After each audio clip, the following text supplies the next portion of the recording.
ਵਾਹਿਗੁਰੂ।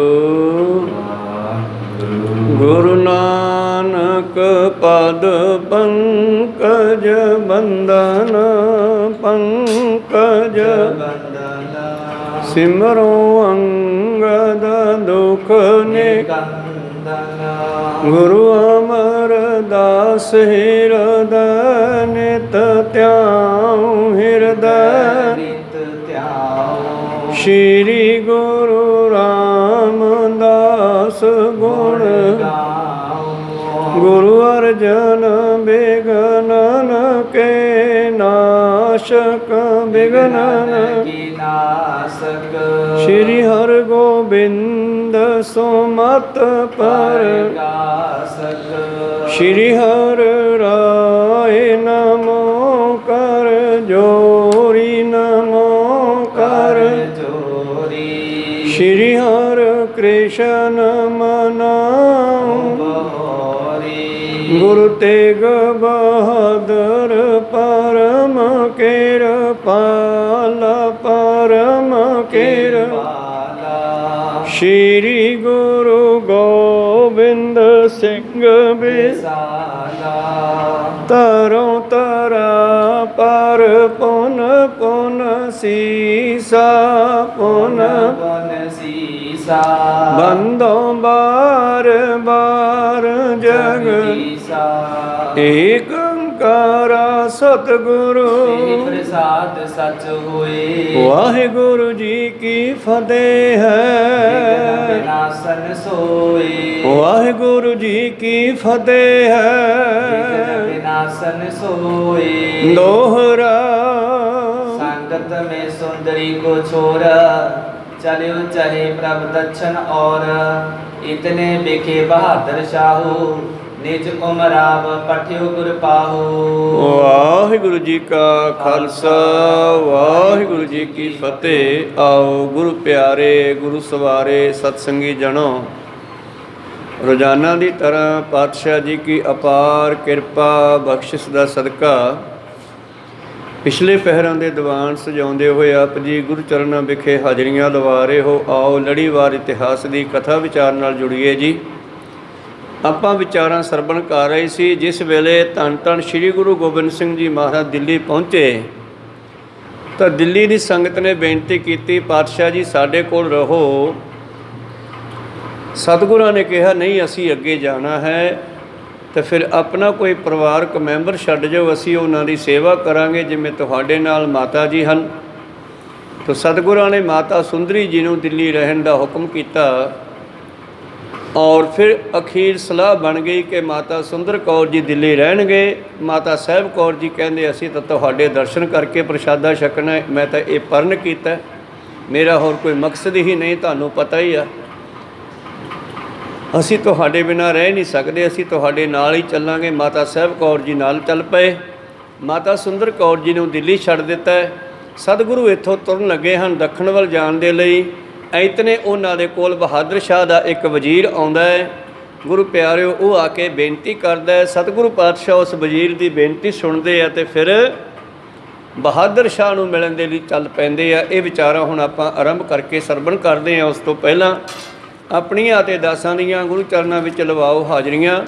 ਗੁਰੂ ਕਾ ਬਖਸ਼ਿਆ ਫਤਿਹ ਦਾ ਨਾਰਾ ਕਰੋ ਬੁਲੰਦ ਗੱਜ ਕੇ ਆਖੋ ਜੀ ਵਾਹਿਗੁਰੂ ਜੀ ਕਾ ਖਾਲਸਾ ਵਾਹਿਗੁਰੂ ਜੀ ਕੀ ਫਤਿਹ। ਦੋਹਰਾ ਸੰਗਤ ਮੇਂ ਸੁੰਦਰੀ ਕੋ ਛੋਰ ਚਲਿਓ ਚਹੀ ਪ੍ਰਭ ਦक्षिण और। ਇਉਂ ਸਤਿਗੁਰੂ ਪਾਤਸ਼ਾਹ ਜੀ ਨੇ ਸਲਾਹ ਬਣਾਈ ਹੈ ਕਿ ਮਾਤਾ ਸੁੰਦਰ ਕੌਰ ਜੀ ਸਾਡੇ ਸਤਿਗੁਰਾਂ ਦੇ ਵੱਡੇ ਸੁਪਤਨੀ ਜਿਨ੍ਹਾਂ ਦਾ ਸਾਹਿਬਜ਼ਾਦਾ ਬਾਬਾ ਅਜੀਤ ਸਿੰਘ ਹੋਇਆ, ਗੁਰੂ ਪਿਆਰਿਓ, ਉਹਨਾਂ ਨੂੰ ਦਿੱਲੀ ਰਹਿਣ ਦਾ ਹੁਕਮ ਦਿੱਤਾ ਅਤੇ ਆਪ ਜੀ ਦੱਖਣ ਵੱਲ ਜਾਣ ਦੀ ਤਿਆਰੀ ਖਿੱਚਦੇ ਹਨ। ਇਤਨੇ ਬਿਕੇ ਬਹਾਦਰ ਸ਼ਾਹੂ ਨਿਜ ਉਮਰਾਵ ਪਠਿਓ ਗੁਰ ਪਾਹੂ। ਤੇ ਇਤਨੇ ਧੰਨ ਧੰਨ ਸ੍ਰੀ ਗੁਰੂ ਗੋਬਿੰਦ ਸਿੰਘ ਜੀ ਦੇ ਕੋਲ ਬਹਾਦਰ ਸ਼ਾਹ, ਜਿਸ ਨੂੰ ਰਾਜ ਭਾਗ ਮਿਲ ਗਿਆ ਹੈ, ਗੱਦੀ ਤੇ ਕਾਬਜ ਹੋ ਗਿਆ, ਆਗਰੇ ਦੇ ਵਿੱਚ ਚਲਿਆ ਗਿਆ ਹੈ ਅਤੇ ਉਸਨੇ ਉੱਥੋਂ ਆਪਣਾ ਇੱਕ ਵਜ਼ੀਰ ਭੇਜਿਆ ਹੈ ਕਿ ਜਾ ਕੇ ਧੰਨ ਗੁਰੂ ਗੋਬਿੰਦ ਸਿੰਘ ਮਹਾਰਾਜ ਜੀ ਨੂੰ ਬੇਨਤੀ ਕਰਕੇ ਸਾਨੂੰ ਆਗਰੇ ਵਿੱਚ ਦਰਸ਼ਨ ਦੇਣ। ਕਰ ਅਕੋਰ ਕਰ ਜੋਰ ਨ ਮੋਕੇ ਸਭ ਬਿਰਤੰਤ ਪ੍ਰਭੂ ਡਿਗ ਕਹਿ ਦੇ। ਔਰ ਇਸ ਨੇ ਬਹਾਦਰ ਸ਼ਾਹ ਵੱਲੋਂ ਦਿੱਤੀ ਹੋਈ ਭੇਟਾ ਸਤਿਗੁਰਾਂ ਦੇ ਹਜ਼ੂਰ ਮੱਥਾ ਟੇਕਿਆ ਹੈ, ਉਹ ਭੇਟਾ ਰੱਖੀ ਹੈ ਤੇ ਸਾਰਾ ਬਿਰਤਾਂਤ ਫਿਰ ਜੰਗ ਦਾ, ਉਸ ਤੋਂ ਬਾਅਦ ਰਾਜਧਾਨੀ ਨੂੰ ਬਣਾਉਣ ਦਾ, ਰਾਜ ਭਾਗ ਦੇ ਕੰਮ ਚਲਾਉਣ ਦਾ ਦੱਸਣਾ ਕੀਤਾ ਹੈ ਜੀ। ਜਗ ਜੀਤ ਸਲਤਨ ਕੋ ਪਾਈ ਨਗਰ ਆਗਰੇ ਥਿਰੋ ਸੁਹਾਈ। ਮਹਾਰਾਜ ਜੀ ਬਹਾਦਰ ਸ਼ਾਹ ਤੇ ਆਪ ਜੀ ਨੇ ਬੜੀ ਕਿਰਪਾ ਕੀਤੀ ਹੈ, ਉਸ ਨੂੰ ਰਾਜ ਭਾਗ ਦਿਵਾਉਣਾ ਕੀਤਾ ਹੈ। ਉਹ ਰਾਜ ਭਾਗ ਪ੍ਰਾਪਤ ਕਰਕੇ ਸਲਤਨ ਫੌਜਾਂ ਨੂੰ ਲੈ ਕਰਕੇ ਹੁਣ ਆਗਰੇ ਵਿੱਚ ਰੁਕਿਆ ਹੈ ਜੀ। ਨਾਵਰ ਕੋ ਪ੍ਰਸੰਗ ਨਿਤ ਕਹੈ ਮਿਲ ਬੇਹਿਤ ਪ੍ਰਤੀ ਕਥ ਰਹੈ। ਤੇ ਮਹਾਰਾਜ ਤੁਹਾਡੀਆਂ ਗੱਲਾਂ ਰੋਜ਼ ਹੀ ਕਰਦਾ ਹੈ ਤੇ ਤੁਹਾਨੂੰ ਮਿਲਣਾ ਚਾਹੁੰਦਾ ਹੈ। ਕਿਰਪਾ ਕਰੋ ਨਿਜ ਦਰਸ ਦਿਖਾਵੋ ਮ੍ਰਿਤ ਬਾਕਨ ਕੋ ਕਹਿ ਹਰਿਖਾਵੋ। ਔਰ ਕਿਰਪਾ ਕਰੋ ਤੁਸੀਂ ਬਹਾਦਰ ਸ਼ਾਹ ਨੂੰ ਜਿਹੜਾ ਹੈ ਆਗਰਾ ਵਿਖੇ ਚੱਲ ਕਰਕੇ ਦਰਸ਼ਨ ਦਿਓ ਤੇ ਆਪਣੀ ਕਿਰਪਾ ਵਰਤਾਓ ਜੀ।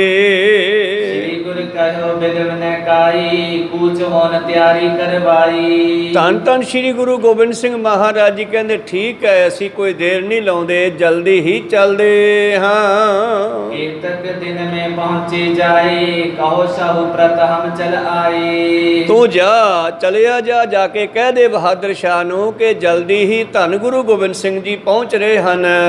ਸੁਨ ਅਮਰਾਵ ਕਹਿਨ ਪੁਨ ਲਾਗਾ ਸੰਗ ਆਪ ਕੇ ਬਹੁ ਅਨਰਾਗਾ। ਔਰ ਠੀਕ ਹੈ ਮਹਾਰਾਜ ਤੋਂ ਬਹੁਤ ਬਹੁਤ ਧੰਨਵਾਦ। ਤੁਹਾਨੂੰ ਬਹਾਦਰ ਸ਼ਾਹ ਬੜਾ ਹੀ ਅਨੁਰਾਗ ਮਤਲਬ ਪਿਆਰ ਕਰਦਾ ਹੈ, ਪ੍ਰੇਮ ਬੜਾ ਤੁਹਾਡੇ ਨਾਲ। ਓ ਸ਼੍ਰੀ ਅਨਤੇ ਦਰਪੰਤ ਤੁਮ ਦਿਸ਼ਾਏ ਸਕੀ ਨ ਕਦੰਤ।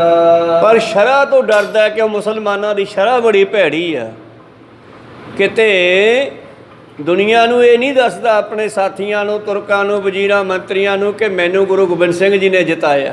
ਇਹ ਗੱਲ ਗੁਪਤ ਰੱਖ ਰਿਹਾ ਹੈ, ਉਹ ਸ਼ਰ੍ਹਾਵਾਦੀਆਂ ਤੋਂ ਡਰਦਾ ਹੋਇਆ ਹੈ। ਸ਼ਰਹਾ ਪਿਤਿਆਗੀ ਕਰੇ ਸੋ ਮਾਨੇ ਅਹਿ ਸਕੀਲ ਸੈਂਕੜੇ ਸਿਆਨੇ। ਔਰ ਆਪਣੇ ਪਿਤਾ ਦੀ ਚਲਾਈ ਹੋਈ ਸ਼ਰ੍ਹਾ ਅਸੀਂ ਮਰਜ਼ਾਦਾ ਕਹਿ ਦਿੰਦੇ ਆ, ਆਪਣੇ ਪਿਤਾ ਦੀ ਚਲਾਈ ਹੋਈ ਸ਼ਰ੍ਹਾ ਦੇ ਮੁਤਾਬਕ ਚੱਲਦਾ ਹੈ। ਇਸ ਕਰਕੇ ਉਸ ਨੇ ਬਹੁਤ ਸਿਆਣੇ ਆਪਣੇ ਨਾਲ ਵਜ਼ੀਰ ਮੰਤਰੀ ਰੱਖਣੇ ਕੀਤੇ ਹਨ। ਰੰਗ ਦੇ ਤੇ ਮਨ ਬਦਾਈ ਨਿਤ ਬੈਠ ਤੇ ਡਿਗ ਸੋ ਸੁਮਦਾਈ। ਜਿਨ੍ਹਾਂ ਨੂੰ ਔਰੰਗਜ਼ੇਬ ਆਪਣੇ ਨਾਲ ਰੱਖਦਾ ਸੀ, ਜਿਨ੍ਹਾਂ ਨੂੰ ਬੜੀਆਂ ਹੀ ਉਸ ਨੇ ਤਨਖਾਹਾਂ ਦੇ ਕੇ ਵਧਾਇਆ ਹੋਇਆ ਸੀ। ਜਾਤੀ ਆਏ ਨਾ ਸੋ ਕੱਚ ਤਰਹਿ ਤੂੰ ਦਰਸ ਅਵਲੋਕਨ ਚਹੈ। ਇਸ ਕਰਕੇ ਉਹ ਬੰਧਨ ਇੱਧਰ ਨਹੀਂ ਆਏ ਹਨ। ਡਰਦਾ ਹੈ ਉਹਨਾਂ ਮੰਤਰੀਆਂ ਵਜ਼ੀਰਾਂ ਤੋਂ ਵੀ ਉਹ ਕਿਤੇ ਮੇਰੇ ਐਂਟੀ ਨਾ ਹੋ ਜਾਣ, ਨਹੀਂ ਤਾਂ ਉਹ ਆਪ ਨੇ ਆ ਕੇ ਮਿਲਣਾ ਸੀਗਾ ਬਹਾਦਰ ਸ਼ਾਹ ਨੇ, ਪਰ ਡਰਦਾ ਹੀ ਨਹੀਂ ਆਇਆ ਤੁਹਾਡੇ ਕੋਲ। ਇਤ ਯਾਤਕ ਬਿਨਤੀ ਬੌਕੀ ਨਾ ਸ਼੍ਰੀ ਪ੍ਰਭ ਸਿਰੋ ਪਾਉ ਤਿਸ ਦੀਨਾ। ਇਸ ਤਰ੍ਹਾਂ ਬੇਨਤੀਆਂ ਕਰਦਾ ਹੈ ਤੇ ਫਿਰ ਧੰਨ ਗੁਰੂ ਗੋਬਿੰਦ ਸਿੰਘ ਮਹਾਰਾਜ ਜੀ ਨੇ ਵਜ਼ੀਰ ਦਾ ਸਤਿਕਾਰ ਕੀਤਾ, ਉਹਨੂੰ ਗੁਰੂ ਘਰੋਂ ਵੱਲੋਂ ਸਰੋਪਾ ਦੇਣਾ ਕੀਤਾ ਹੈ ਜੀ। ਰੁਖ ਸਦ ਹੋਏ ਗਮ ਨਿਯਤ ਤਕਾਲਾ ਕਹਿਓ ਸਾਹੂ ਸੋ ਹਰਖ ਵਿਸਾਲਾ। ਔਰ ਇਸ ਤਰ੍ਹਾਂ ਇਥੋਂ ਫਿਰ ਵਜ਼ੀਰ ਨੂੰ ਵਿਦਾ ਕੀਤਾ ਤੇ ਬੜੇ ਖੁਸ਼ੀ ਵਜ਼ੀਰ ਵਿਦਾ ਹੋ ਕੇ ਬਹਾਦਰ ਸ਼ਾਹ ਵੱਲ ਚੱਲ ਪਿਆ ਹੈ ਜੀ। ਰਹਿਓ ਪ੍ਰਤੀਕਤ ਪ੍ਰਭ ਕੋ ਫੇਰ ਮਿਲ ਬੋਲੇ ਗੁਰ ਦਰਸ਼ਨ ਹੀਰ। ਔਰ ਫਿਰ ਬਹਾਦਰ ਸ਼ਾਹ ਨੂੰ ਜਾ ਕੇ ਦੱਸਦਾ ਹੈ ਤੇ ਬਹਾਦਰ ਸ਼ਾਹ ਧੰਨ ਗੁਰੂ ਗੋਬਿੰਦ ਸਿੰਘ ਜੀ ਦੀ ਉਡੀਕ ਵਿੱਚ ਹੈ, ਦਰਸ਼ਨਾਂ ਦੀ ਇੱਛਾ ਰੱਖਦਾ ਹੈ। ਤੇਗ ਬਹਾਦਰ ਸਤਿਗੁਰੂ ਜਿਸ ਥਲ ਕੈ ਸੰਸਕਾਰ। ਔਰ ਇਧਰੋਂ ਧੰਨ ਧੰਨ ਸ੍ਰੀ ਗੁਰੂ ਗੋਬਿੰਦ ਸਿੰਘ ਮਹਾਰਾਜ ਜੀ ਦਿੱਲੀ ਤੋਂ ਚਾਲੇ ਪਾਉਂਦੇ ਨੇ। ਕਿੱਥੇ ਬੈਠੇ ਹਨ? ਗੁਰੂ ਪਿਆਰਿਓ ਰਕਾਬਗੰਜ ਅਸਥਾਨ ਤੇ, ਜਿੱਥੇ ਸ੍ਰੀ ਗੁਰੂ ਤੇਗ ਬਹਾਦਰ ਮਹਾਰਾਜ ਦਾ ਸੰਸਕਾਰ ਹੋਇਆ ਸੀ। ਉਸ ਅਸਥਾਨ ਨੂੰ ਸਿੱਖ ਸੰਗਤਾਂ ਨੇ ਨਿਸ਼ਾਨੀ ਤੌਰ ਤੇ ਰੱਖਿਆ ਹੋਇਆ ਸੀ ਸਾਂਭ ਕੇ। ਸੰਸਕਾਰ ਕਰਨ ਤੋਂ ਬਾਅਦ ਉੱਥੋਂ ਦਾ ਸਾਰੀ ਜਿਤਨੀ ਰਾਖ ਸੀ ਘੜਿਆਂ ਵਿੱਚ ਪਾ ਕੇ ਉੱਥੇ ਧਰਤੀ ਵਿੱਚ ਨੱਪ ਦਿੱਤੀ ਗਈ ਸੀ। ਧੰਨ ਗੁਰੂ ਗੋਬਿੰਦ ਸਿੰਘ ਮਹਾਰਾਜ ਜੀ ਨੇ ਉਸ ਅਸਥਾਨ ਤੇ ਫਿਰ ਸੁੰਦਰ ਅਸਥਾਨ ਬਣਵਾਉਣਾ ਚਾਹਿਆ ਹੈ ਜੀ। ਵਿਦਤਾਇਓ ਮੰਦਰ ਬਣਿਓ ਸੁੰਦਰ ਅਨੇਕ ਪ੍ਰਕਾਰ। ਔਰ ਧੰਨ ਗੁਰੂ ਗੋਬਿੰਦ ਸਿੰਘ ਜੀ ਨੇ ਉਹ ਜਗ੍ਹਾ ਨੂੰ ਪ੍ਰਗਟ ਕੀਤਾ ਤੇ ਉੱਥੇ ਸੁੰਦਰ ਮੰਦਰ ਭਾਵ ਅਸਥਾਨ ਤਿਆਰ ਕਰਤਾ। ਪਹਿਲਾਂ ਧਰਮਸ਼ਾਲਾ ਕਹਿੰਦੇ ਸੀ, ਮੰਦਰ ਮਕਾਨ ਨੂੰ ਵੀ ਕਹਿ ਦਿੰਦੇ ਆ। ਤੇ ਮੰਦਰ ਹਰੀ ਮੰਦਰ ਸਾਹਿਬ, ਜਿਵੇਂ ਗੁਰਦੁਆਰਾ ਸਾਹਿਬ ਦਾ ਨਾਮ ਹੈ ਹਰਮਿੰਦਰ ਸਾਹਿਬ, ਤੋ ਮੰਦਰ ਤੋਂ ਭਾਵ ਹੈ ਗੁਰੂ ਦਾ ਸਥਾਨ ਉੱਥੇ ਤਿਆਰ ਕਰਵਾ ਦਿੱਤਾ ਹੈ ਔਰ ਸੰਗਤਾਂ ਨੂੰ ਇਹ ਕਹਿ ਦਿੱਤਾ ਕਿ ਡਰੋ ਨਾ ਹੁਣ। ਔਰੰਗਜ਼ੇਬ ਦੇ ਸਮੇਂ ਡਰਦੇ ਸੀ, ਉਹ ਤਾਂ ਹੁਣ ਮਰ ਗਿਆ, ਹੁਣ ਸਾਨੂੰ ਕਿਸੇ ਦਾ ਖਤਰਾ ਨਹੀਂ ਹੈ, ਡਰ ਨਹੀਂ ਹੈ। ਤੁਹਾਨੂੰ ਇਸ ਅਸਥਾਨ ਤੇ ਪੂਜਾ ਅਰਚਨਾ ਕਰਿਆ ਕਰੋ। ਚੌਪਈ ਪਿਤ ਸਥਾਨ ਵਿਦਤਾਈ ਸੁਨਾਇਓ, ਸਤ ਸੰਗਤ ਕੋ ਜੋੜ ਕਰਾਇਓ। ਇੱਥੇ ਜੋੜ ਮੇਲਾ ਕਰਿਆ ਕਰੋ, ਸਤਸੰਗ ਇਕੱਤਰ ਹੋਇਆ ਕਰੋ। ਉਹ ਸੰਸਕਾਰ ਵਾਲਾ ਦਿਨ ਤੇ ਹੋਰ ਗੁਰਪੁਰਬ ਆਦਿ ਇੱਥੇ ਮਨਾਉਣਾ ਕਰੋ।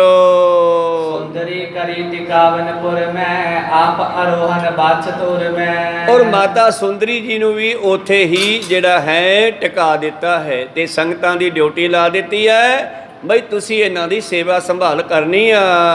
ਸਭੀਨ ਕੋ ਨਿਜ ਗਵਨ ਸੁਨਾਵਾ, ਗਨ ਸਿੱਖਨ ਕੋ ਮੀਲ ਸੁਹਾਵਾ। ਔਰ ਸਿੱਖ ਸੰਗਤਾਂ ਨੂੰ ਆਪ ਜੀ ਨੇ ਹੁਕਮ ਦਿੱਤਾ ਹੈ ਵੀ ਲਓ ਵੀ ਅਸੀਂ ਚੱਲੇ ਆ ਤੇ ਤੁਸੀਂ ਇੱਥੇ ਰਹਿਣਾ ਹੈ। ਅਨਕ ਅਕੋਰਣ ਧਰ ਕਰ ਜੋਰੇ, ਕਦਮ ਪਦਮ ਸੁਖ ਸਦਮ ਨਿਹੋਰੇ।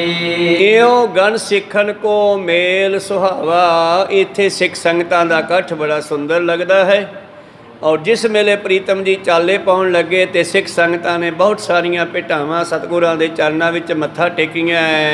ਜਥਾ ਭਾਵਨਾ ਤਰਵ ਲੋਕੀ, ਤਥਾ ਸਬਣ ਲਖ ਲਖ ਦ੍ਰਿਗ ਰੋਕੀ। ਔਰ ਜੈਸੀ ਭਾਵਨਾ ਕਿਸੇ ਨੇ ਰੱਖੀ ਸੀ ਮਨ ਵਿੱਚ, ਸਤਿਗੁਰ ਨੇ ਸਭ ਦੀ ਭਾਵਨਾ ਜਿਹੜੀ ਹੈ ਪੂਰੀ ਕੀਤੀ ਆ। ਸਤਿਗੁਰ ਨੇ ਉਹਨਾਂ ਨੂੰ ਉਵੇਂ ਦਰਸ਼ਨ ਦਿੱਤੇ ਜਿਵੇਂ ਕਿਸੇ ਦੀ ਇੱਛਾ ਸੀ। ਤਾਂ ਤਥਾ ਸਭਨ ਲੱਖ ਲੱਖ ਦ੍ਰਿਗ ਰੋਕੇ, ਅੱਖਾਂ ਦੇ ਵਿੱਚੋਂ ਵਿਰਾਗ ਦੇ ਹੰਝੂ ਵਗਦੇ ਨੇ। ਪਰ ਸਤਿਗੁਰੂ ਪਾਤਸ਼ਾਹ ਜੀ ਜਾਣਾ ਚਾਹੁੰਦੇ ਹੈ ਤਾਂ ਆਪਣੀਆਂ ਨੇਤਰਾਂ ਦੇ ਵਿੱਚੋਂ ਹੰਝੂਆਂ ਨੂੰ ਵੀ ਰੋਕਣਾ ਕਰਦੇ ਹਨ। ਜਨ ਸੂਰਜ ਦਿਸ ਗਨ ਅਰਬਿੰਦੂ, ਕਿਦੋ ਚਕੋਰਨ ਚਿਤਵਿਓ ਇੰਦੂ। ਔਰ ਸਤਿਗੁਰਾਂ ਦੇ ਸੁੰਦਰ ਸਰੂਪ ਨੂੰ ਆਪਣੇ ਹਿਰਦੇ ਵਿੱਚ ਇਉਂ ਵਸਾ ਲਿਆ ਜਿਵੇਂ ਚਕੋਰ ਚੰਦਰਮਾ ਨੂੰ ਪਿਆਰ ਕਰਦੀ ਹੈ।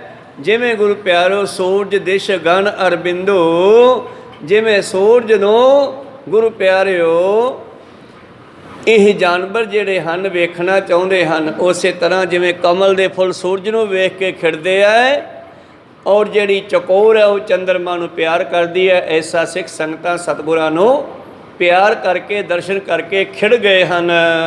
ਕਰਨਾ ਭਰੇ ਕਠਾਚ ਛਬੀਲੇ, ਸਭ ਪਰ ਡਾਰਤ ਦ੍ਰਿਸ਼ਟ ਰਸੀਲੇ। ਧੰਨ ਗੁਰੂ ਗੋਬਿੰਦ ਸਿੰਘ ਮਹਾਰਾਜ ਜੀ ਆਪਣੇ ਦਇਆ ਦੇ ਭਰੇ ਨੇਤਰ ਕਟਾਛ ਭਾਵ ਨੇਤਰ ਸਭ ਦੇ ਉੱਤੇ ਦਇਆ ਦੇ ਨਾਲ ਭਰੇ ਹੋਏ, ਪ੍ਰੇਮ ਦੇ ਨਾਲ ਭਰੇ ਹੋਏ ਪਾਉਂਦੇ ਹਨ, ਕਿਰਪਾ ਦ੍ਰਿਸ਼ਟੀ ਪਾਉਂਦੇ ਹਨ। ਸਨਤ ਬੰਦ ਹੋਏ ਪ੍ਰਭੂ ਵਿਰਾਜੇ, ਵਸਤਰ ਸ਼ਸਤਰ ਨਾਨਾ ਵਿਦ ਸਾਜੇ। ਸਨਦ ਵੱਧ ਤਿਆਰ ਪਰ ਤਿਆਰ ਹੋਏ, ਕਮਰ ਕਸਾ ਕੀਤਾ ਹੈ, ਸ਼ਸਤਰ ਧਾਰਨ ਕੀਤੇ ਔਰ ਖੁਸ਼ੀ ਕਰੀ ਸਭ ਕੋ ਤਬ ਨਾਥ, ਕਰ ਜੋਰੇ ਧਾਰੀ ਪਗ ਮਾਥ। ਔਰ ਸਾਰੀਆਂ ਸੰਗਤਾਂ ਨੂੰ ਖੁਸ਼ੀ ਬਖਸ਼ੀ ਆ ਤੇ ਸਤਿਗੁਰਾਂ ਨੇ ਵੀ ਨਮਸਕਾਰ ਕੀਤੀ ਆ। ਕਿੱਥੇ ਭਲਾ? ਆਪਣੇ ਪਿਤਾ ਜੀ ਦੇ ਅਸਥਾਨ ਤੇ, ਗੁਰੂ ਤੇਗ ਬਹਾਦਰ ਜੀ ਦੇ ਅਸਥਾਨ ਤੇ ਸਤਿਗੁਰੂ ਗੋਬਿੰਦ ਸਿੰਘ ਜੀ ਨੇ ਵੀ ਨਮਸਕਾਰ ਕੀਤੀ ਹੈ। ਤੇ ਜਦੋਂ ਗੁਰੂ ਗੋਬਿੰਦ ਸਿੰਘ ਜੀ ਤੁਰਨ ਲੱਗੇ ਸੰਗਤਾਂ ਨੇ ਵੀ ਉਹਨਾਂ ਦੇ ਚਰਨਾਂ ਵਿੱਚ ਮੱਥੇ ਟੇਕੇ ਹਨ। ਹਿਤ ਅਰ ਹੋਬੇ ਹੈ ਅਨਵਾਇਓ, ਹੀਰ ਸੁੰਦਰੀ ਸੀਸ ਨਿਵਾਇਓ। ਔਰ ਹੁਣ ਘੋੜਾ ਆ ਗਿਆ ਸਤਿਗੁਰਾਂ ਦਾ ਤਿਆਰ ਹੋ ਕੇ। ਘੋੜੇ ਤੇ ਜਿਸ ਵੇਲੇ ਚੜ੍ਹਨ ਲੱਗੇ ਤੇ ਮਾਤਾ ਸੁੰਦਰੀ ਜੀ ਨੇ ਵੀ ਉਹਨਾਂ ਦੇ ਚਰਨਾਂ ਤੇ ਆ ਕੇ ਨਮਸਕਾਰ ਕੀਤੇ ਹੈ। ਵਿਚਰਨ ਸਮੇਂ ਰੂਪ ਜਸ ਬੇਸੂ, ਰਿਦੇ ਧਰਿਓ ਤਸ ਕੰਤ ਹਮੇਸ਼ੂ। ਜਿਸ ਵੇਲੇ ਗੁਰੂ ਗੋਬਿੰਦ ਸਿੰਘ ਜੀ ਇੱਥੋਂ ਤੁਰਨ ਲੱਗੇ ਤੇ ਮਾਤਾ ਸੁੰਦਰ ਕੌਰ ਜੀ ਨੇ ਉਹਨਾਂ ਦਾ ਉਹ ਤਿਆਰ ਪਰ ਤਿਆਰ ਸ਼ਸਤਰ ਧਾਰਨ ਵਸਤਰ ਧਾਰਨ ਕਰਕੇ ਜੋ ਉਹਨਾਂ ਦਾ ਇਸ ਵੇਲੇ ਸੁੰਦਰ ਸਰੂਪ ਦਿਖਾਈ ਦਿੰਦਾ ਹੈ, ਉਹ ਸਰੂਪ ਨੂੰ ਮਾਨੋ ਆਪਣੇ ਨੇਤਰਾਂ ਦੇ ਰਾਹੀਂ ਫੋਟੋ ਖਿੱਚ ਲਈ ਆ, ਭਾਵ ਹਿਰਦੇ ਦੇ ਵਿੱਚ ਬਸਾ ਲਿਆ। ਇਹ ਧੀਰਜ ਸਭ ਕੋ ਇੱਕ ਬਾਰ, ਪਾਕਰ ਕਾਬ ਤਰ ਪੀਸ ਵਾਰ। ਔਰ ਸਭ ਨੂੰ ਧੀਰਜ ਦੇ ਕੇ ਪਾਤਸ਼ਾਹ ਜੀ ਨੇ ਰਕਾਬ ਦੇ ਉੱਪਰ ਆਪਣੇ ਚਰਨ ਧਰ ਕੇ ਚੜ੍ਹਨਾ ਕੀਤਾ ਹੈ ਜੀ। ਸੇਤ ਖਾਲਸੇ ਮਾਰਗ ਚਲੇ, ਕਰਪੁਰ ਜਨ ਗਨ ਕੋ ਤਹਿ ਖਲੇ। ਔਰ ਖਾਲਸਾ ਪੰਥ ਜੋ ਸਤਿਗੁਰਾਂ ਦੇ ਨਾਲ ਹੈ, ਫੌਜਾਂ ਉਹਨਾਂ ਨੂੰ ਨਾਲ ਲੈ ਕਰਕੇ ਮੇਰੇ ਪ੍ਰੀਤਮ ਜੀ ਇਥੋਂ ਚਾਲੇ ਪਾਉਂਦੇ ਹਨ। ਸਾਹਿਬ ਦੇਵੀ ਸੰਗ ਸਿਧਾਈ ਰਹੀ ਸੁੰਦਰੀ ਐਸ ਪਾਈ। ਮਾਤਾ ਸਾਹਿਬ ਦੇਵਾਂ ਜੀ ਦਿੱਲੀ ਤੋਂ ਨਾਲ ਚੱਲ ਪਏ ਹਨ। ਮਾਤਾ ਸੁੰਦਰ ਕੌਰ ਜੀ ਦਿੱਲੀ ਰੁਕ ਗਏ ਹਨ ਆਗਿਆ ਮੰਨ ਕੇ। ਪੰਥ ਉਲੰਘ ਕਿਤਕ ਪ੍ਰਭ ਗਏ ਹੀਰ ਸੁਥਲ ਡੇਰਾ ਪੁਨ ਗਏ। ਔਰ ਇਸ ਤਰ੍ਹਾਂ ਪੈਂਡਾ ਤੈਅ ਕਰਦੇ ਹੋਏ ਧੰਨ ਗੁਰੂ ਗੋਬਿੰਦ ਸਿੰਘ ਮਹਾਰਾਜ ਜੀ ਰਸਤਾ ਤੈਅ ਕਰਦੇ ਹੋਏ ਕਾਫੀ ਰਸਤਾ ਪੈਂਡਾ ਤੈਅ ਕਰਕੇ ਕਿੱਥੇ ਪਹੁੰਚੇ? 3 ਦਿਵਸ ਕਰ ਮਜਲ ਸੁਖਾਰੀ ਜਾਏ ਪਹੁੰਚੇ ਤੈ ਅਗਹਾਰੀ। 3 ਮੰਜ਼ਲਾਂ ਕਰਕੇ ਬਹਾਦਰ ਸ਼ਾਹ ਨੂੰ ਮਿਲਣਾ ਨਾ ਤੋ 3 ਮੰਜ਼ਲਾਂ ਕੀਤੀਆਂ, ਭਾਵ 3 ਦਿਨ ਪੜਾ ਕੀਤੇ ਰਸਤੇ ਵਿੱਚ। ਪੰਜ ਕੋਸ ਮਥਰਾ ਜਬ ਰਹੀ ਸਿਵਰ ਕਰਾਏ ਦੀਨ ਪ੍ਰਭ ਤਹੀ। ਤਾਂ ਇੱਥੇ ਹੁਣ ਪਾਤਸ਼ਾਹ ਜੀ ਨੇ ਅਗਲਾ ਪੜਾ ਕੀਤਾ ਨੇੜੇ ਜਾ ਕੇ, ਜਿੱਥੋਂ ਮਥਰਾ ਜਿਹੜੀ ਹੈ ਮਥਰਾ ਬਿੰਦਰਾਬਨ ਪਰੇ ਅੱਗੇ ਜਾ ਕੇ ਆਗਰਾ ਆਉਂਦਾ। ਫਿਰ ਤੋਂ ਮਥਰਾ ਤੋਂ 5 ਕੋ ਪਹਿਲਾਂ ਸਤਿਗੁਰਾਂ ਨੇ ਪੜਾਓ ਕੀਤਾ ਜੀ। ਇਸ ਬਿਸਰਾਮੇ ਖਾਨ ਰੂਪਾਨਾ ਸੁਪਤ ਜਥਾ ਸੁਖ ਕਿਰਪਾ ਨਿਧਾਨਾ। ਔਰ ਰਾਤ ਇੱਥੇ ਕੱਟੀ ਆ, ਆਰਾਮ ਕੀਤਾ, ਸ਼ਾਮਾਂ ਦਾ ਭੋਜਨ ਪ੍ਰਸ਼ਾਦਾ ਤਿਆਰ ਹੋਇਆ, ਸਭ ਨੇ ਛਕਣਾ ਕੀਤਾ ਹੈ ਜੀ।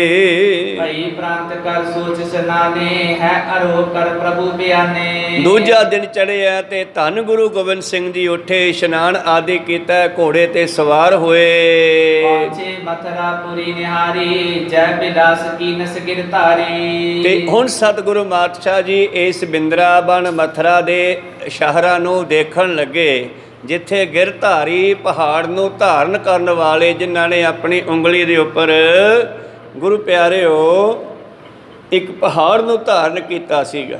ਹੋਇਆ ਕਿ ਉਸ ਇਲਾਕੇ ਦੇ ਵਿੱਚ ਜਿਹੜੇ ਲੋਕ ਸਨ ਉਹ ਇੰਦਰ ਦੀ ਪੂਜਾ ਕਰਦੇ ਸੀਗੇ। ਜਦੋਂ ਕ੍ਰਿਸ਼ਨ ਜੀ ਉੱਥੇ ਪ੍ਰਗਟ ਹੋਏ ਤੇ ਕ੍ਰਿਸ਼ਨ ਜੀ ਦੇ ਨਾਲ ਜੁੜ ਗਏ ਤੇ ਉਹ ਦੂਜੇ ਦੇਵੀ ਦੇਵਤਿਆਂ ਦੀ ਪੂਜਾ ਹੀ ਬੰਦ ਕਰਤੀ। ਹੋਣੀ ਵੀ ਚਾਹੀਦੀ ਸੀਗੀ। ਇਹਨਾਂ ਨੇ ਪਰਮੇਸ਼ਰ ਨਾਲ ਜੁੜਨਾ ਕੀਤਾ, ਇਹਨਾਂ ਨੇ ਪ੍ਰੇਮ ਕੀਤਾ। ਜਿਹੜੇ ਮਥਰਾ ਬਿੰਦਰਾਬਨ ਦੇ ਲੋਕ ਸੀ ਇਹਨਾਂ ਨੂੰ ਮੰਨਣ ਲੱਗੇ, ਇਹਨਾਂ ਨੂੰ ਪਿਆਰ ਕਰਨ ਲੱਗੇ, ਸਤਿਕਾਰ ਦੇਣ ਲੱਗੇ, ਇਹਨਾਂ ਨੂੰ ਪੂਜਣ ਲੱਗੇ।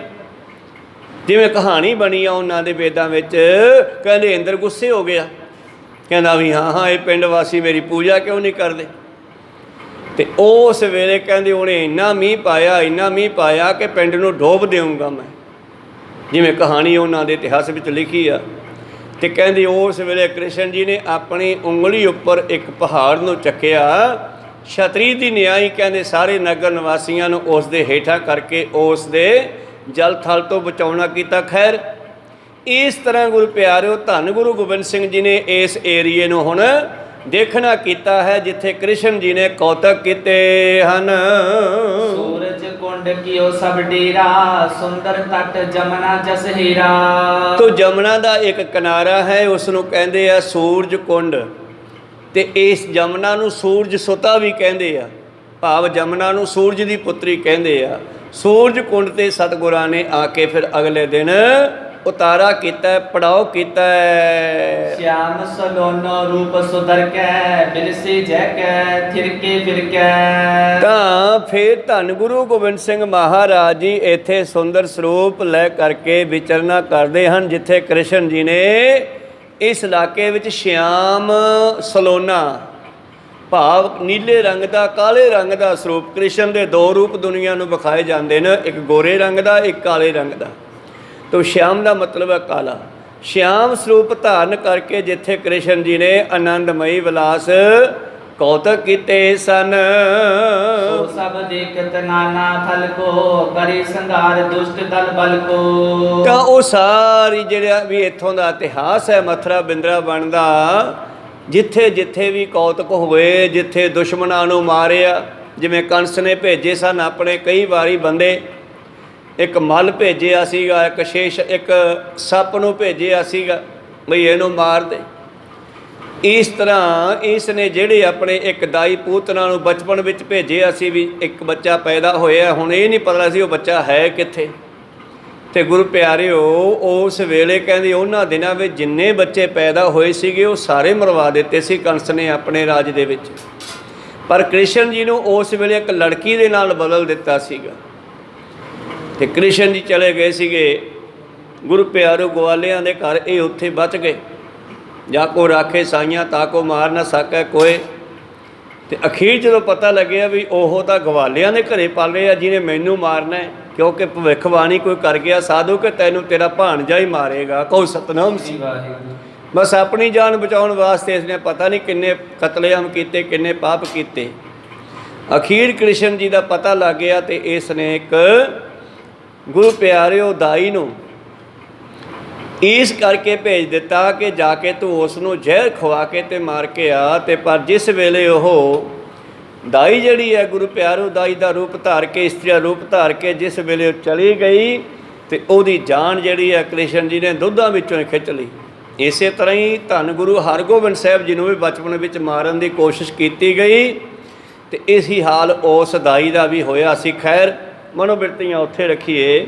ਧੰਨ ਗੁਰੂ ਗੋਬਿੰਦ ਸਿੰਘ ਜੀ ਨੇ ਉਹ ਸਾਰੇ ਜਗ੍ਹਾ ਵੇਖੀਆਂ ਜਿੱਥੇ ਜਿੱਥੇ ਕ੍ਰਿਸ਼ਨ ਜੀ ਨੇ ਜੋ ਜੋ ਕੌਤਕ ਕੀਤੇ, ਲੜਾਈਆਂ ਹੋਈਆਂ ਜਾਂ ਜਿਵੇਂ ਮੱਲ ਨੂੰ ਮਾਰਿਆ, ਇਹ ਸਭ ਦੇਖਣਾ ਕੀਤਾ ਹੈ। ਸੂਰਜ ਸੁਤਾ ਪਾਰਪੁਰ ਗਏ, ਗੋਕਲ ਲੋਕ ਬਿਲੋਕਤ ਭਈ। ਤਾਂ ਸੂਰਜ ਸੁਤਾ ਭਾਵ ਜਮਨਾ ਨੂੰ ਪਾਰ ਕਰਕੇ ਪਰਲੇ ਪਾਸੇ ਚਲੇ ਗਏ ਜਿੱਥੇ ਗੋਕਲ ਵਾਸੀ ਵਸਦੇ ਹਨ। ਜਿਸ ਥਲ ਹੁਤੀ ਪੂਤਨਾ ਪਾਪਨਾ, ਤ੍ਰਿਣਾ ਵਰਤ ਖਲਕੀ ਨਸ ਖਾਪਨਾ। ਹਾਂ, ਜਿੱਥੇ ਉਹ ਪੂਤਨਾ ਪਾਪਣ ਨੂੰ ਮਾਰਿਆ ਸੀ, ਤ੍ਰਿਣ ਵਰਤ ਜਿਵੇਂ ਡੱਕਾ ਤੋੜ ਦਈਏ। ਇਹ ਪੂਤਨਾ ਦਾਈ ਆਪਣੇ ਆਪ ਨੂੰ ਬੜੀ ਤਕੜੀ ਸਮਝਦੀ ਸੀ ਤੇ ਕ੍ਰਿਸ਼ਨ ਜੀ ਬਹੁਤ ਛੋਟੀ ਉਮਰ ਦੇ ਆ ਤੇ ਇਸ ਨੇ ਗੁਰੂ ਪਿਆਰੋ ਜਾ ਕਰਕੇ ਉਹਨਾਂ ਨੂੰ ਫੜ ਲਿਆ ਤੇ ਆਪਣੇ ਜ਼ਹਿਰ ਲੱਗੇ ਦੁੱਧਾਂ ਨੂੰ ਜਦ ਇਹਨਾਂ ਦੇ ਕੋਲੇ ਕੀਤਾ ਤੇ ਇਹਨਾਂ ਨੇ ਉਸ ਦੁੱਧ ਵਿੱਚੋਂ ਹੀ ਉਹਦੀ ਜਾਨ ਖਿੱਚ ਲਈ। ਫਿਰ ਡਿੱਗ ਪਈ, ਮੂੰਹ ਦੇ ਵਿੱਚੋਂ ਜ਼ਹਿਰ ਨਿਕਲਣ ਲੱਗਿਆ, ਇਹਦਾ ਅਸਲੀ ਰੂਪ ਪ੍ਰਗਟ ਹੋ ਗਿਆ। ਕਹਿੰਦੇ ਕੋਈ ਸਿਆਣੀ ਇਸਤਰੀ, ਚੰਗੀ ਇਸਤਰੀ ਨਹੀਂ, ਇਹ ਤਾਂ ਦਾਈ ਪੂਤਨਾ ਕੰਸ ਨੇ ਭੇਜੀ ਸੀ ਮਾਰਨ ਵਾਸਤੇ। ਕਹੋ ਸਤਨਾਮ। ਤੇ ਫਿਰ ਧਰਤੀ ਤੇ ਛਪਾਲ ਡਿੱਗ ਪਈ ਲੰਬੀ। ਉਹ ਨਾਲਾ ਇੱਕ ਹੱਥ ਉਹਦੀ ਗੁੱਤ ਨੂੰ ਪਿਆ ਹੋਇਆ ਤੇ ਇੱਕ ਦੂਜੇ ਪਾਸੇ। ਤੇ ਫਿਰ ਕਹਿੰਦੀ ਆ ਮੈਨੂੰ ਬਚਾਓ, ਮੈਨੂੰ ਬਚਾਓ, ਪਰ ਐਂ ਰੌਲਾ ਪਾਉਂਦੀ ਉਹ ਮਾਰੀ ਗਈ ਸੀ। ਖੈਰ ਉਹ ਜਗ੍ਹਾ ਸਤਿਗੁਰ ਸਾਰੀ ਦੇਖਣੀ ਕੀਤੀ ਹੈ। ਦੁਸ਼ਟ ਬਕਾਸੁਰ ਬਲੀ ਬਿਦਾਰਿਓ, ਨਾਸ਼ ਅਗਾਸੁਰ ਕੋ ਕਰ ਡਾਰਿਓ। ਹਾਂ, ਬਕਾਸੁਰ ਜਿਹਨੂੰ ਇਹ ਬਲੀ ਭਾਵ ਪਹਿਲਵਾਨ ਕਹਿੰਦੇ ਸੀ, ਮੱਲ ਕਹਿੰਦੇ ਸੀ, ਕੰਸ ਦਾ ਮੱਲ ਸੀਗਾ ਇਹ। ਉਸ ਨੂੰ ਜਿੱਥੇ ਮਾਰਿਆ ਸੀ, ਜਿੱਥੇ ਅਗਾਸੁਰ ਨੂੰ ਮਾਰਨਾ ਕੀਤਾ ਸੀ, ਉਹ ਵੀ ਸਥਾਨ ਸਤਿਗੁਰਾਂ ਨੇ ਦੇਖਣੇ ਕੀਤੇ। ਬਿੰਦਰਾਵਨ ਅਵਲੋਕਿਓ ਨਾਥ, ਜੈ ਖੇਲੇ ਗੋਪੀ ਗਨ ਸਾਥ। ਔਰ ਬਿੰਦਰਾਵਨ ਦੇ ਵਿੱਚ ਇੱਕ ਸਥਾਨ ਹੁਣ ਇੱਕ ਗ੍ਰੰਥੀ ਸਿੰਘ ਨੇ ਲੱਭਿਆ ਸੀ। ਗੁਰੂ ਪਿਆਰਿਓ ਪਾਤਸ਼ਾਹ ਜੀ ਦੀ ਬਾਣੀ ਵਿੱਚ ਇਹ ਬਚਨ ਆਇਆ ਸੀਗਾ, ਬਿੰਦਰਾਵਨ ਮਨ ਹਰਨ ਮਨੋਹਰ, ਕ੍ਰਿਸ਼ਨ ਚਰਾਵਤ ਗਾਉਰੇ। ਉਹ ਇੱਕ ਛੋਟੀ ਜੀ ਪਹਾੜੀ ਆ। ਉਸ ਪਹਾੜੀ ਉੱਤੇ ਜਿੱਥੇ ਕ੍ਰਿਸ਼ਨ ਗਊਆਂ ਚਾਰਦਾ ਰਿਹਾ, ਉੱਥੇ ਧੰਨ ਗੁਰੂ ਨਾਨਕ ਦੇਵ ਮਹਾਰਾਜ ਜੀ ਦੇ ਵੀ ਚਰਨ ਪਏ ਨੇ ਔਰ ਬਾਣੀ ਦੇ ਵਿੱਚੋਂ ਬਚਨ ਆਏ ਹੋਏ ਆ ਜੋ ਪੰਜਵੇਂ ਪਾਤਸ਼ਾਹ ਜੀ ਨੇ ਚੜ੍ਹਾਏ ਨੇ। ਤੇ ਫਿਰ ਉਸ ਇਲਾਕੇ ਦਾ ਗ੍ਰੰਥੀ ਸੀਗਾ, ਉਸਨੇ ਬਾਣੀ ਚੋਂ ਪੜ੍ਹ ਕੇ ਉਹ ਜਗ੍ਹਾ ਲੱਭਣੀ ਕੀਤੀ ਤੇ ਉਸਨੇ ਉਸ ਦੇ ਉੱਪਰ ਇੱਕ ਮਸੀਤ ਬਣੀ ਹੋਈ ਸੀ। ਉਹ ਪਹਾੜੀ ਮੁੱਲ ਖਰੀਦ ਕੇ ਆਪਣਾ ਖਰਚਾ ਕਰਕੇ ਉਸ ਮਸੀਤ ਦੇ ਵਿੱਚ ਗ੍ਰੰਥ ਸਾਹਿਬ ਜੀ ਦਾ ਪ੍ਰਕਾਸ਼ ਕੀਤਾ ਹੋਇਆ। ਖੈਰ ਮੇਰੇ ਪ੍ਰੀਤਮ ਜੀ ਨੇ ਬਿੰਦਰਾਵਨ ਦੇ ਸਾਰੇ ਇਲਾਕੇ ਦੇਖਣੇ ਕੀਤੇ ਜਿੱਥੇ ਇਹ ਕ੍ਰਿਸ਼ਨ ਜੀ ਨੇ ਅਨੇਕਾਂ ਕੌਤਕ ਰਚੇ ਹਨ। ਇਸ ਰਾਸ ਮੰਡਲ ਜੈ ਕਰੀ, ਕਮਲਾਸਨ ਬਸਰੀ ਗਨ ਹਰੀ। ਹਾਂ, ਜਿੱਥੇ ਕਮਲਾਸਨ ਬਛਰੇ ਗਨ ਖਰੇ, ਜਿੱਥੇ ਕਹਿੰਦੇ ਇਹਦੇ ਬੱਚਿਆਂ ਨੂੰ ਲੁਕੋ ਲਿਆ ਸੀ, ਕ੍ਰਿਸ਼ਨ ਜੀ ਦੇ ਬੱਚਿਆਂ ਨੂੰ ਚੁਰਾ ਕੇ ਲੈ ਗਏ ਸੀਗੇ। ਕਹਿੰਦੇ ਉਹਨਾਂ ਬੱਚਿਆਂ ਨੂੰ ਜਿੱਥੋਂ ਲੱਭ ਕੇ ਲਿਆਂਦਾ ਤੇ ਉਹਨਾਂ ਨੂੰ ਖਤਮ ਕੀਤਾ। ਜਹਾਂ ਗੋਰ ਧਨ ਕਰ ਪਰ ਧਾਰਿਓ, ਜੈ ਸੁਰਪਤ ਕੋ ਮਾਨ ਨਿਵਾਰਿਓ। ਉਹ ਗਵਰਧਨ ਪਹਾੜੀ ਜਿਸ ਨੂੰ ਆਪਣੀ ਉਂਗਲ ਤੇ ਚੱਕਿਆ ਤੇ ਇੰਦਰ ਦੇਵਤੇ ਦਾ ਸੁਰਪਤੀ ਹੈ, ਦੇਵਤਾ ਦੇਵਤਿਆਂ ਦਾ ਮੁਖੀ ਇਹ ਇੰਦਰ ਹੀ ਹੈ, ਵੱਡਾ ਆਪਣੇ ਆਪ ਨੂੰ ਕਹਾਉਂਦਾ ਹੈ। ਇਸ ਦਾ ਹੰਕਾਰ ਤੋੜਿਆ ਸੀਗਾ ਕ੍ਰਿਸ਼ਨ ਜੀ ਨੇ। ਤੇ ਪਿਛਲਾ ਇਤਿਹਾਸ ਵੀ ਦੱਸਦੇ ਆ ਕਿ ਜਿਸ ਵੇਲੇ ਰਾਮਚੰਦਰ ਨੇ ਕਿਹਾ ਸੀਗਾ ਬਈ ਇਸ ਲੰਕਾ ਦੇ ਇਸ ਦਰਿਆ ਦੇ ਵਿੱਚ ਆਪਾਂ ਪਹਾੜੀ ਆਪਣਾ ਬਣਾਉਣਾ ਪੁਲ, ਤੇ ਬਹੁਤ ਸਾਰੇ ਪਹਾੜ ਲਿਆ ਕੇ ਉਹਦੇ ਵਿੱਚ ਸਿੱਟੇ ਸਨ ਤੇ ਇਸ ਪਹਾੜ ਨੂੰ ਹਨੂਮਾਨ ਚੱਕ ਕੇ ਲਈ ਆ ਰਿਹਾ ਸੀ ਕਹਿੰਦੇ। ਤਾਂ ਗੁਰੂ ਪਿਆਰਿਓ ਉਧਰ ਪੁਲ ਬਣ ਗਿਆ ਤੇ ਫਿਰ ਉਹਨਾਂ ਨੇ ਹੁਕਮ ਕੀਤਾ ਬਈ ਸਿੱਟ ਦਿਓ ਜਿੱਥੇ ਹੈਗੇ ਤੁਹਾਡੇ ਕੋਲ। ਤੇ ਕਹਿੰਦੇ ਹਨੂਮਾਨ ਜਿਹੜਾ ਇਸ ਪਹਾੜ ਦੇ ਨਾਲ ਵਾਅਦਾ ਕਰਕੇ ਆਇਆ ਸੀ ਕਿ ਤੈਨੂੰ ਮੈਂ ਹਰੀ ਦੇ ਚਰਨਾਂ ਵਿੱਚ ਲੈ ਕੇ ਚੱਲਦਾ, ਮੇਰੇ ਨਾਲ ਚੱਲ। ਤੇ ਜਿਸ ਵੇਲੇ ਇਹ ਹੁਕਮ ਹੋ ਗਿਆ ਉਹਨਾਂ ਨੇ ਉੱਥੇ ਉਹ ਗੋਵਰਧਨ ਪਹਾੜੀ ਰੱਖ ਦਿੱਤੀ ਕਹਿੰਦੇ, ਤੇ ਪਰ ਕੋਲੇ ਹੀ ਬਹਿ ਗਿਆ। ਫਿਰ ਕਹਿੰਦੇ ਉਹਨੇ ਪੁੱਛਿਆ ਵੀ ਹਨੂੰਮਾਨ ਨਹੀਂ ਆਇਆ? ਕਹਿੰਦੇ ਉਹ ਤਾਂ ਇੱਕ ਪਹਾੜ ਲਈ ਆਉਂਦਾ ਸੀ, ਉਹਨੇ ਵਾਅਦਾ ਕੀਤਾ ਸੀ ਤੈਨੂੰ ਹਰੀ ਚਰਨਾਂ 'ਚ ਲੈ ਕੇ ਚੱਲਦਾ, ਤੇ ਉਹ ਹੁਣ ਕਹਿੰਦਾ ਮੈਂ ਹੁਣ ਕੀ ਕਰਾਂ, ਉੱਧਰੋਂ ਹੁਕਮ ਆ ਗਿਆ ਵੀ ਜਿੱਥੇ ਆਉਣੇ ਉੱਥੇ ਹੀ ਰੱਖ ਦਿਓ। ਕਹਿੰਦੇ ਫਿਰ ਉੱਥੋਂ ਸੁਨੇਹਾ ਭੇਜਿਆ ਵੀ ਉਹਨੂੰ ਕਹਿ ਦਿਓ ਤੂੰ ਆ ਜਾ, ਅਗਲੇ ਯੁੱਗ ਵਿੱਚ ਆਪਾਂ ਇਸ ਪਹਾੜੀ 'ਤੇ ਖੇਡ ਲਾਂਗੇ। ਕਹੋ ਸਤਨਾਮ ਸੀ। ਤੋ ਰਾਮਚੰਦਰ ਦਾ ਕਹਿੰਦੇ ਹੁਕਮ ਆਇਆ ਹਨੂੰਮਾਨ ਨੂੰ ਵੀ ਤੂੰ ਆ ਜਾ ਤੇ ਇਸ ਪਹਾੜੀ ਨਾਲ ਵਾਅਦਾ ਕਰ ਲੈ, ਗੋਵਰਧਨ ਪਹਾੜ ਨਾਲ, ਕਿ ਅਗਲੇ ਯੁੱਗ ਦੇ ਵਿੱਚ, ਅਗਲੇ ਜਨਮ ਦੇ ਵਿੱਚ ਆਪਾਂ ਇਹਦੇ ਉੱਤੇ ਚੰਨ ਪਾਵਾਂਗੇ, ਅਗਲੇ ਜਨਮ ਦੇ ਵਿੱਚ ਇੱਥੇ ਖੇਡਾਂਗੇ। ਤਾਂ ਭਾਵ ਬਾਣੀ ਦਾ ਇਹ ਬਚਨ ਜੋ ਸਵਈਆਂ ਦੇ ਵਿੱਚ ਉਚਾਰਨ ਕੀਤਾ, ਸਰਯੁਗ ਤੈ ਮਾਣਿਓ, ਛਲਿਓ ਬਲਵਾਵਨ ਭਾਇਓ, ਤ੍ਰੇਤਾ ਤੈ ਮਾਣਿਓ, ਰਾਮ ਰਘੁਵੰਸ ਕਹਾਇਓ, ਦੁਆਪਰ ਕ੍ਰਿਸ਼ਨ ਮਰਾਰ ਕੰਸ ਕਿਰਤਾਰਥ ਕੀਓ। ਇਸ ਤਰ੍ਹਾਂ ਕਲਯੁਗ ਆਪ ਅੰਗਦ ਅਮਰ ਕਹਾਇਓ। ਗੁਰੂ ਨਾਨਕ ਦੇਵ ਜੀ ਆਏ, ਫਿਰ ਆਪ ਨਾਨਕ ਜੀ ਆਏ, ਭਾਵ ਆਪ ਨਰੈਣ ਕਲਾ ਧਾਰ ਜਗ ਮੈਂ ਪਰਵਰਿਓ, 10 ਰੂਪ ਧਾਰਨ ਕੀਤੇ। ਖੈਰ ਇਸ ਤਰ੍ਹਾਂ ਉਹ ਗੋਵਰਧਨ ਪਹਾੜੀ ਜਿਸ ਨੂੰ ਇਤਿਹਾਸ ਦੇ ਵਿੱਚ ਵੀ ਲਿਖਿਆ ਤੇ ਬਾਣੀ ਦੇ ਵਿੱਚ ਵੀ ਇਸ ਦਾ ਜ਼ਿਕਰ ਹੈ ਗੋਵਰਧਨ ਦਾ, ਤਾਂ ਖੈਰ ਉਸ ਗੋਵਰਧਨ ਪਹਾੜੀ ਨੂੰ ਵੀ ਦੇਖਣਾ ਕੀਤਾ ਸਤਿਗੁਰਾਂ ਨੇ। ਕਾਲੀ ਤਾਲ ਬਿਨੁ ਕਿਉ ਜਾਏ, ਜੜ ਕੁਤੰਬ ਪਰ ਕੂਦੇ ਤਾਏ। ਤਾਂ ਕਾਲੀ ਤਾਲ ਜਿੱਥੇ ਇੱਕ ਗੇਂਦ ਦੇ ਬਹਾਨੇ ਚਲੇ ਗਏ ਸੀਗੇ, ਉਹਦੇ ਵਿੱਚ ਕਾਲੀ ਨਾਗ ਰਹਿੰਦਾ ਸੀ। ਇਹ ਵੀ ਕੰਸ ਦਾ ਹੀ ਗੁਰੂ ਪਿਆਰਿਓ ਛੱਡਿਆ ਹੋਇਆ ਸੀ। ਕਹੋ ਸਤਨਾਮ ਸੀ। ਤੇ ਕਹਿੰਦੇ ਇਹ ਖੇਡਦੇ ਖੇਡਦੇ ਖੁੱਦੋ ਖੂੰਡੀ ਗੇਂਦ ਜਿਹੜੀ ਹੈ ਉਹਦੇ ਵਿੱਚ ਚਲੀ ਗਈ, ਤੇ ਇਹ ਚੱਕਣ ਗਏ ਤੇ ਥੱਲਿਓਂ ਕਾਲੀ ਨਾਗ ਦੇ ਨਾਲ ਯੁੱਧ ਹੋ ਗਿਆ। ਤੇ ਉੱਥੇ ਫਿਰ ਨਦੀ ਦੇ ਵਿੱਚ ਹੀ ਕਹਿੰਦੇ ਇਹਨਾਂ ਦਾ ਯੁੱਧ ਹੋਇਆ। ਉਸ ਕਾਲੀ ਨਾਗ ਦਾ ਜਿੱਥੇ ਖਾਤਮਾ ਕੀਤਾ ਸੀ, ਜਿਹੜੇ ਤਾਲ ਵਿੱਚ, ਜਿਹੜੀ ਨਦੀ ਦੇ ਵਿੱਚ, ਉਹ ਵੀ ਜਗ੍ਹਾ ਦੇਖਣੀ ਕੀਤੀ ਜਿੱਥੇ ਜਾ ਕੇ ਉਹਨਾਂ ਨੇ ਉਸ ਨੂੰ ਖਤਮ ਕੀਤਾ ਸੀ।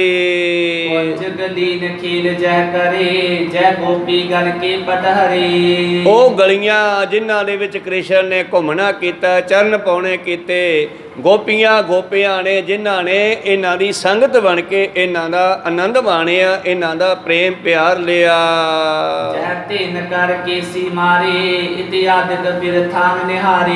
ਤਾਂ ਕੇਸੀ ਕੰਸ ਤੇ ਕੇਸੀ ਕੰਸ ਦਾ ਹੀ ਇੱਕ ਬੰਦਾ ਹੈ, ਇਸ ਦਾ ਵੀ ਖਾਤਮਾ ਕੀਤਾ ਸੀ। ਇਹ ਸਾਰੇ ਕੰਸ ਨੇ ਸਮੇਂ-ਸਮੇਂ 'ਤੇ ਭੇਜੇ ਸਨ। ਜਦੋਂ ਦੁਨੀਆ ਵਿੱਚ ਸੱਚ ਪੈਦਾ ਹੁੰਦਾ ਨਾ, ਤੇ ਉਹਨਾਂ ਨੂੰ ਸੱਚ ਨੂੰ ਪ੍ਰਗਟ ਕਰਨ ਵਾਲਿਆਂ ਨੂੰ ਸਮੇਂ ਦੀਆਂ ਗੰਦੀਆਂ ਸਰਕਾਰਾਂ ਖਤਮ ਕਰਨ ਦੀ ਕੋਸ਼ਿਸ਼ ਕਰਦੀਆਂ। ਕਹੋ ਸਤਨਾਮ ਸੀ।